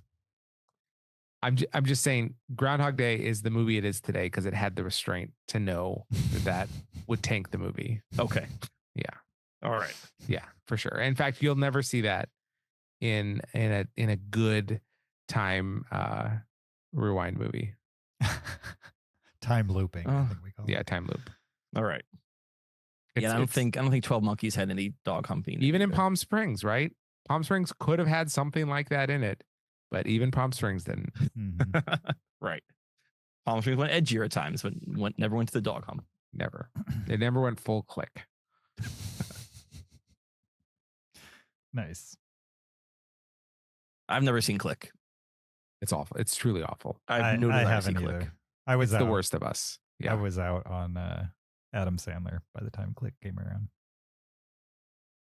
Have you guys seen the trailer? This is a side discussion, but have you guys seen the trailer for Happy Gilmore 2? No. It looks brutal. Is it bad? I mean, it looks like an indie film. It looks like they didn't really want to make a sequel to Happy Gilmore 2, so they made like a drama about a guy who like is trying to recapture glory as an ex-hockey player who used to play golf very well. I don't know. It's strange. It's a strange trailer. There's almost no laughs in it for me. And I didn't feel like they were even trying to make me laugh. It's more of a teaser. It's not a full trailer, but anyway. Kyle, what's your number 2? Sure. My number 2. I debated if I was going to do this movie or not, because it's a rather sad story leading up to this movie. But I've mentioned before that I don't like this movie, and I think I've said that I will someday tell the reason why. And I think now seems the perfect time, because this is one of the movies that I do truly hate. So I'm just going to jump right into the story. I apologize in advance. It's a bit of a downer. Okay. Oh, Okay. Is this about who I think it is? Okay. So there's actually 2 tragic stories. I'm only telling one of them. Okay. There's another even more tragic one that I didn't want to tell at all. So okay, yeah, maybe I'll tell that one to off podcast. So okay. Yeah. Okay. So like, as you guys know, I was a music education major. That's what I went to for in school. I was also in a music fraternity. And part of being a music education major is your last year you do student teaching, right? That's good to be out in the schools. And in October of 2005, one of the local high schools had a really tragic bus accident when the marching band was coming back from a competition. And it's like one of these large coach buses. And unfortunately, 4 people on the bus died. Thankfully, no students passed away. 3 of them were teachers. One of them was the granddaughter of one of the teachers. It's tragic, all on this sense. But one of the people who did pass away was a friend of mine named Brandon, who was student teaching at the school at the time. So obviously this hit our community really hard, both the music community and the greater just Eau Claire area community. Our fraternity eventually threw like a party in his honor, right? Mm-hmm. A way for us to like have a catharsis, have a party, have a good time, focus on the positive things. So we threw this party. It was, under sad circumstances, but for the group of us, it was a really positive experience to all be together and to celebrate our brother's life and, something that was cut short. And as the party was kind of winding down, we were all kind of, a bunch of us were hanging out in like the living room, just sort of talking. And this one guy who wasn't in the fraternity, but he was like a music major, so like non-fraternity people are there. He was like, "Oh, hey guys, do you want to watch a movie?" And we're all like, I don't know. Like, this doesn't really feel like a movie time. He's like, no. Like, this movie is from Japan. It's been banned, but we have it here now. I have it. So Quentin Tarantino brought it to America. We're like, oh, I don't know, man. He's like, no, just try it out. Okay. So he puts in the VHS and he puts on Battle Royale, which is a movie about a group of kids who are tasked with having to kill each other for, I don't even know the reasons why. Mm-hmm. This movie starts with a group of kids on a coach bus. That's the first scene in this movie, right? Yeah. Our friend died on a coach bus. And I remember saying to him, like, dude, he's like, no, just wait. I'm like, okay. So, like, and I don't know why I didn't leave at this point, right? I don't know why I didn't. So, like, these kids are on the bus, they get gassed, and then they wake up at, like, this training camp. And there's this whole, like, happy video of, like, welcome to the islands, and, like, explain the rules and everything like that. And we're kind of looking at this guy's like, yeah, guys, this is the good part. Like, trust me, just stick it out. We're like, okay. And we're watching it. And like, he's explaining the rules and how like you all have to hunt each other and, you all get weapons. And all the kids have like collars around their necks. Right. And, they're like, oh, if you don't listen, you're going to get killed. And like one of the kids is like, I can't do this. He like runs away and then he blows up because this is a violent movie. Right. Like this neck collar blows up. And at this point, like me and the other guys are just like, and expletives were flying at this moment. And we got up and we left. And I've never seen more than like 30 to 45 minutes of this movie. And I have zero desire to ever revisit it again. Because I think I know exactly what it is. I think it's just going to bring me back to like 2005, which was not a great time. And I don't want to touch this movie with a 10-foot pole. As a big fan of Battle Royale, I think there's definitely a time and place to watch certain movies, and that was not the time and place to watch. Oh, you think like maybe celebrating the life of your friends who's been cut short is a great time to watch Battle Royale? Sure. Also, if you have like a sensitivity to like kids being in danger, potentially killing each other, yeah, Battle Royale is not the movie for you at any time, I would say. Yeah. And yeah, but I do think Battle Royale is a good movie. Watch James and Zach. You're like, hey, Kyle, you're watching Battle Royale. I know that's not one I would force anybody to watch, especially if you have like weird, not weird, but unique repulsion to it. You know what I mean? Like, there's no amount of force feeding that movie that's going to make you like it. Right. This is the second like deathmatch Battle Royale style movie on my list. Sure. It's obviously a genre I do not care for or wants to explore much anyway. Did you ever watch the Jessica, whatever her name is, movies? Jennifer Lawrence. Jennifer Lawrence, yeah. The biggest star at the time, Games. but no Margot Robbie. Yes. I watched most of those. They didn't bother you, even though it was like kids killing each other? Yeah, I maybe because it was so PG-13 about it. Sure. Whereas Battle Royale is not that. Right. And like the Hunger Games were almost like a background to this greater like revolution YA thing going on. Mm-hmm. Where Series 7 and Battle Royale is about the event. Mm-hmm. That's true. I'm sorry to bring things down. No. James, what's your number one? That's fine. Like I said, I like that movie. Yeah. And I'm sure if I had watched it under different circumstances, I may have a different opinion. I may have even finished it, but sure. Yeah, not going to happen. Fair enough. My number one is, yes. Zach, was that the story you thought I was going to tell, or you thought it was going to be the other one? No, the other one. Okay, yeah. No, well, when you started and said this traumatic thing, I was like, okay.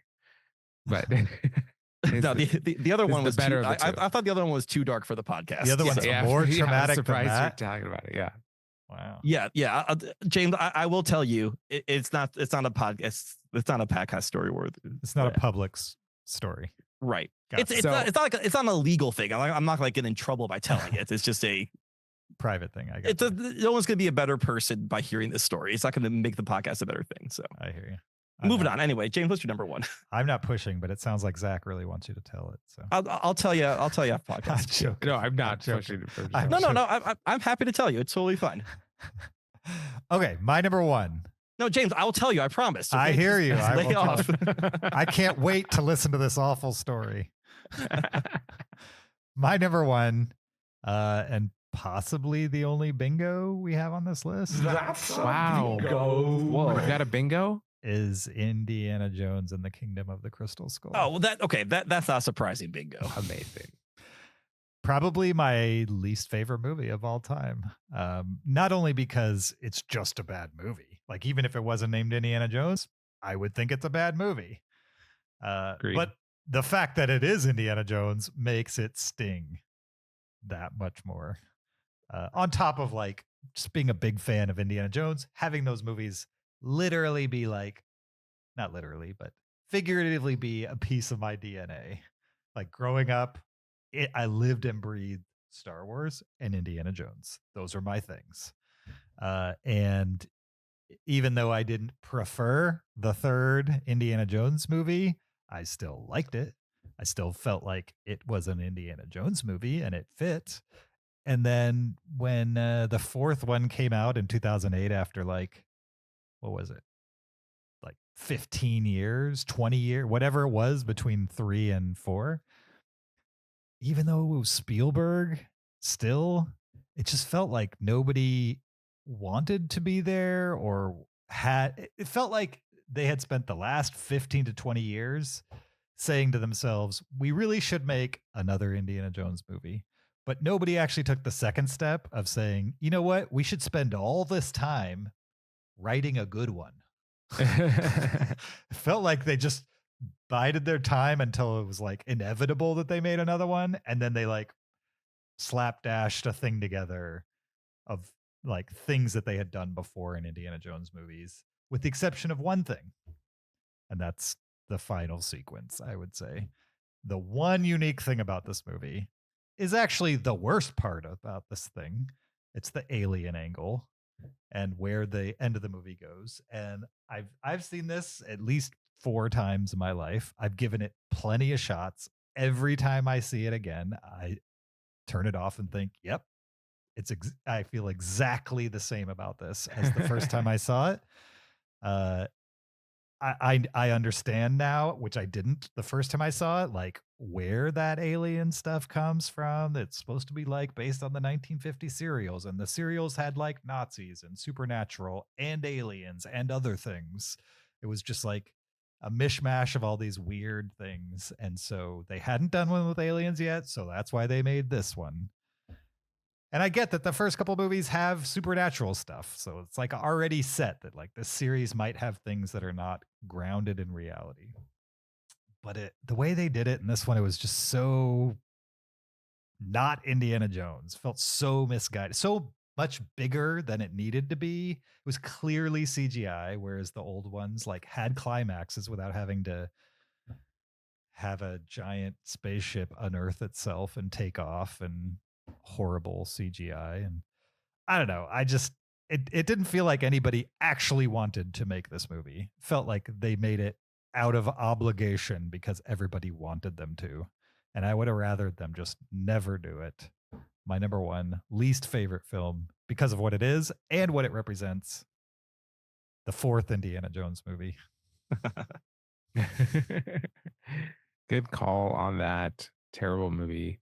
My number 1 least favorite movie, and really, the order of these could be really anything. A lot of these movies I don't like, especially my top 6 could really be in any order.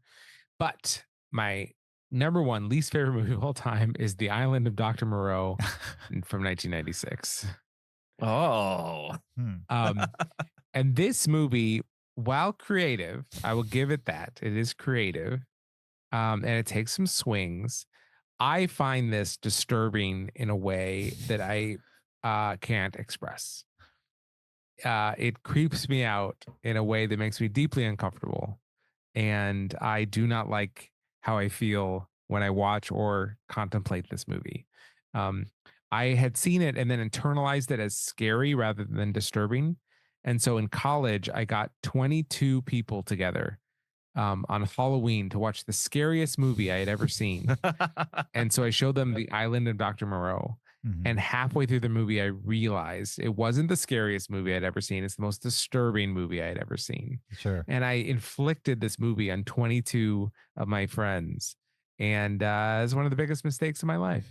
No, it's so creepy in a way that I just do not like. There's half human animal hybrids that just look disturbing. There's, people, Brando's in like white makeup, and he's got his like little person assistant, and there's all this like animal furry stuff going on. It's just a weird, unlikable, twisted movie that makes me very uncomfortable thinking about, and I don't like it. There's a documentary about its creation. That documentary is really good. I like other people dissecting this movie, but actually watching it, it just feels like an abomination against nature in some way, and I don't like it. So it's my number 1 for that reason.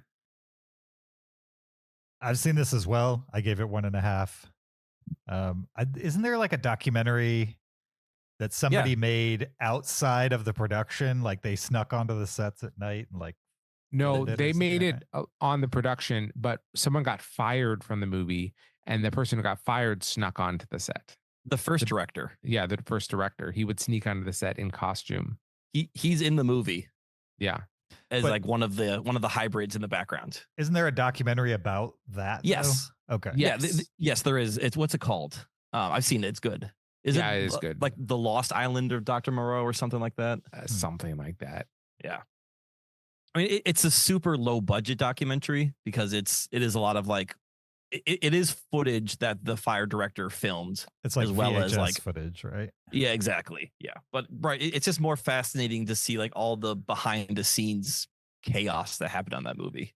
Is it possibly Lost Soul: The Doomed Journey of Richard Stanley's Island of Dr. Moreau? Yes, that's it. Okay, yep. I gotta see this. I kind of want to watch The Island of Dr. Moreau again because I have not seen it since. Well, Zach made me watch it 22 years, 22 other people. No, I'm joking. I think there's a possibility, Zach, you and I saw that together in theaters, or we rented it or something. It's very possible. It's very possible. Yeah, I remember it being like a movie. Like I was 96, I was 13. I was like, yeah, this is what teenagers are watching. They're watching Island of Dr. Moreau. And I want to watch again now as like an adult and be like, is this really bad? It's probably really bad, but yeah. It does seem crazy that you gathered 22 people together and you took that opportunity to show them this movie. Yeah. When you could have showed them one you actually like.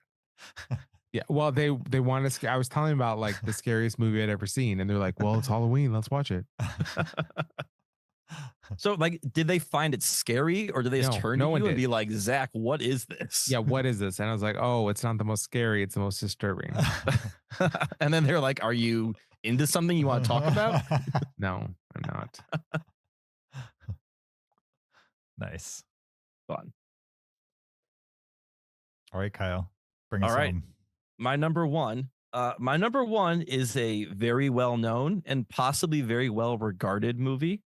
This is on lots of lists. Some people have this as their number one on lists they make of influential or big movies in the history of cinema. And it is 1915's The Birth of a Nation, directed by D.W. Griffith.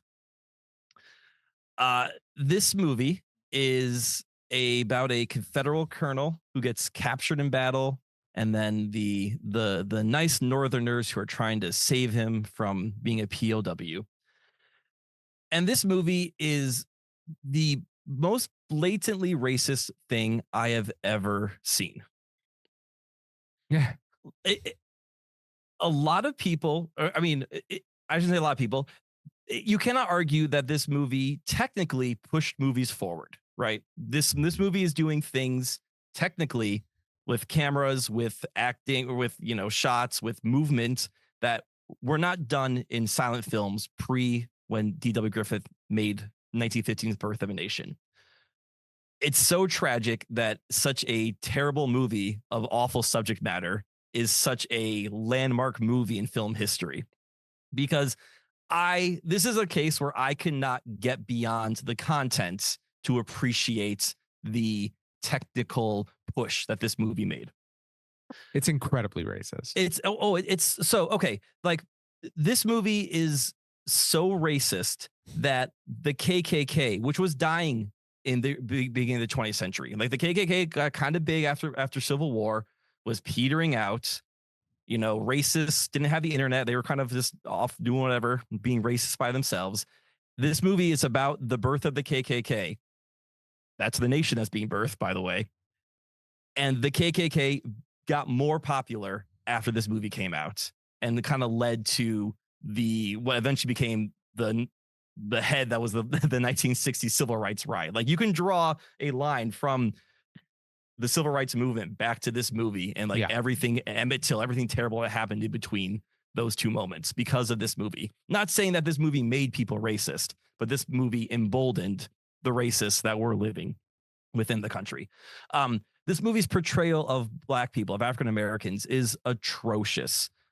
There's a moment where a character has like a dream sequence of like what would happen if we allowed African Americans to vote, and it shows all these the Senate floor. Right. It shows all these like former slaves on the Senate floor, and they're like eating chicken and watermelon, and they have their feet up on the desks, and like every racist trope you can think of for a Black person is in that one moment right there. This movie is so racist that they wouldn't actually allow the Black actors who are in the movie to act with the white female actors. So every Black character who has to interact with a white female actress is played by a white guy in blackface. So like this movie just emboldens racism, and I just couldn't enjoy it. I couldn't appreciate it. And I finished it because it's like 3 hours long, and it's, it's longer than that. It's like a seminal movie in movie history. And the whole time I'm like, can this get any worse? And it never ceased to surprise me about how much worse it got. I knew like going in what it was going to be like. Zach had told me about some of the scenes in it.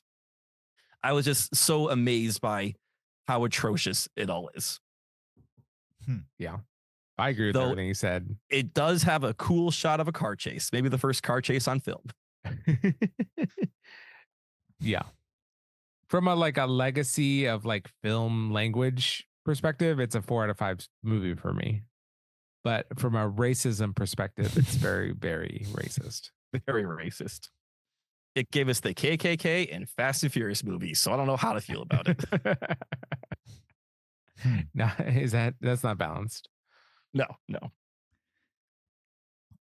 I'm this is a tangent, but you guys didn't see Birth of a Nation from like 2016, right? I do. James is going to bring that up. I'm sad that like that movie's tainted too for different reasons, because I think that movie's good enough to like take back the name, but it never will because it's tainted for other reasons. Right. But that movie was really good, and was the opposite of, I think, it's what it sounds like Birth of a Nation was doing. Why is this one tainted?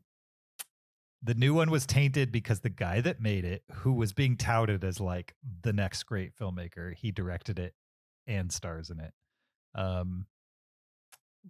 It was getting so much like awards hype that a girl that he knew in college, a lady that he knew in college, accused him of sexual assault, and that was it for him. Yeah, you know what I mean? Basically, killed his career. Yeah, I mean, he didn't. It killed the movie momentum too. Yeah, it killed the movie's momentum, killed his career. Nobody would work with him, and I mean, rightfully so. If he did the things that she accused him of, which he really didn't defend himself from. Basically, he said he saw it differently, but didn't necessarily say she was lying. So, yeah. But the movie itself, I think, still stands as really good, and I think he named it that intentionally because the movie's about a slave who gets out of slavery. I don't know how else to put it, but it's very artfully made. It's a hard to watch movie in the same way that like modern movies about slavery are hard to watch. Like there's depictions of slavery that are very realistic in it. But ultimately a positive movie in the end in a weird way. But it's sad that, there probably won't be another movie named Birth of a Nation between the first one and now the second one. Yeah. Kind of feels like a name you don't want to put on your movie in general.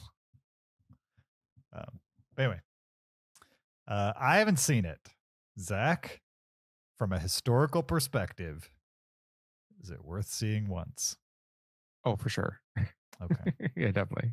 I mean, yeah, I would say if you're trying to be, yes, I agree. Like, you would agree from that perspective. You should see it. All right. Some people, can overlook some, atrocities to the human race for the merit of art, and I can't. And that's fine. All right, I'll keep that in mind. Yeah. Whether I'm actively dismissing the movie because it's good art, or whether I'm watching it for its historic value. Right. I mean, can you look at like I'm just talking out loud here. I'm not accusing anybody of anything, but yeah, sure. Can you look at like an old Ku Klux Klan poster? I mean, yeah, I don't like shield my eyes from and not it. Be like personally offended by it, or no. I think I told what's offensive about it. Sure. I think what's even more offensive is that this movie is held up as like, as you said, this legacy of film, which is really unfortunate because it is a really terrible subject matter. Sure. And it didn't just go beyond like, oh, here's an awful movie that has this legacy of film. It also has a legacy of history of reinvigorating the Ku Klux Klan. Like Woodrow Wilson showed this movie in the White House because he thought it was like a seminal work of the time. Sure. So we talk about like certain politicians emboldening people. Mm-hmm. This movie emboldened people to do their worst. Sure. So you dislike it for what it stands for and for its depiction. It's a two-prong attack. It's not quite a trident. Sure. Makes sense. Yeah. All right. I don't know when I'll ever get to a 4-hour silent film. I don't even watch 90-minute silent films as it stands. So I'll probably never see this, but I am intrigued. What's so technically interesting about it? Well, I mean, like it's not. So when you probably think of silent film as being like a shot stage production. Sure. And this is not that whatsoever. Like there are action, like there's a car chase, there's action sequences, the camera moves, like it looks modern. And it was one of the first movies to do that. Is that why? It was one of the first movies to do that. Well, when did Battleship Potemkin come out? That was after this movie, right? Like 20s? Oh, I don't know. Okay. Well, watch Battleship Potemkin. Like that's another movie, a silent film that was, a huge push forward for filmmaking. Yeah, it's so much easier to watch. Potemkin has the montage. What Birth of a Nation has is like 17 different techniques. It has the close up. It's like the first movie that does everything. Like move the camera. Yeah. Or had film language or motifs and panning and just everything. It's pretty interesting, and it's an experience to see how audacious the racism is. I mean, just how in your face it is. It's crazy experience. Yeah. So like most American accomplishments from the time, it was tinged with racism. Not tinged. Right, or but driven, it's not one of these, or driven it's by. It's not one of these movies where you excuse like, oh, it's of an era. Like it was racist for 1950. Yeah, like sure. Yeah, I hear you. All right. That was our top 10 least favorite movies. Lots of variation in there for sure. Lots of different reasons we dislike movies. Some purely selfish, some broadly not selfish, I would say. Very interesting. If you're listening to this and there's a movie that you absolutely hate, I mean, I'd love to hear about that. Write us an email, heyguys@cinereelists.com. While you're at it, you could also send us your top 10 or 20 favorite movies from 2024. We're, just to remind you, looking for those right now. heyguys@cinereelists.com. Send them in and be a part of the listener aggregate here in a couple of weeks. You have until the 17th of January to send us your top 10 list to be included, or 20 lists to be included in the listener aggregate. So get that done. Also, you can check out the video version of this podcast on YouTube, support us on Patreon, leave us an Apple Podcast review. Any of those types of things would help us out. You could also find us on social media on Twitter, Facebook, Instagram, or TikTok at Cinereelists, or you can follow me on my personal Blue Sky or Letterboxd account at YoJRB. You can follow me on Twitter or Letterboxd at Chauvin. You can find me on Letterboxd at Peter SKB. We will be back next week with our top 20 films of 2024. We're looking forward to it. Can't wait to see you guys there. Until then, keep it cinereal.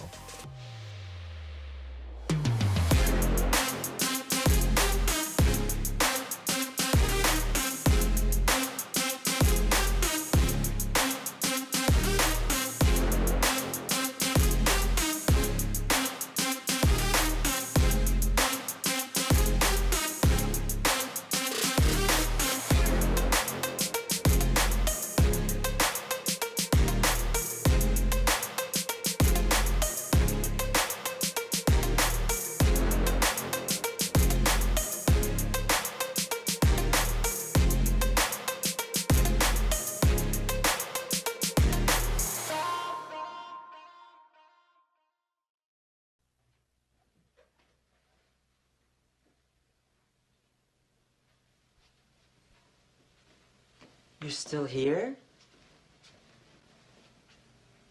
It's over. Go home. Go.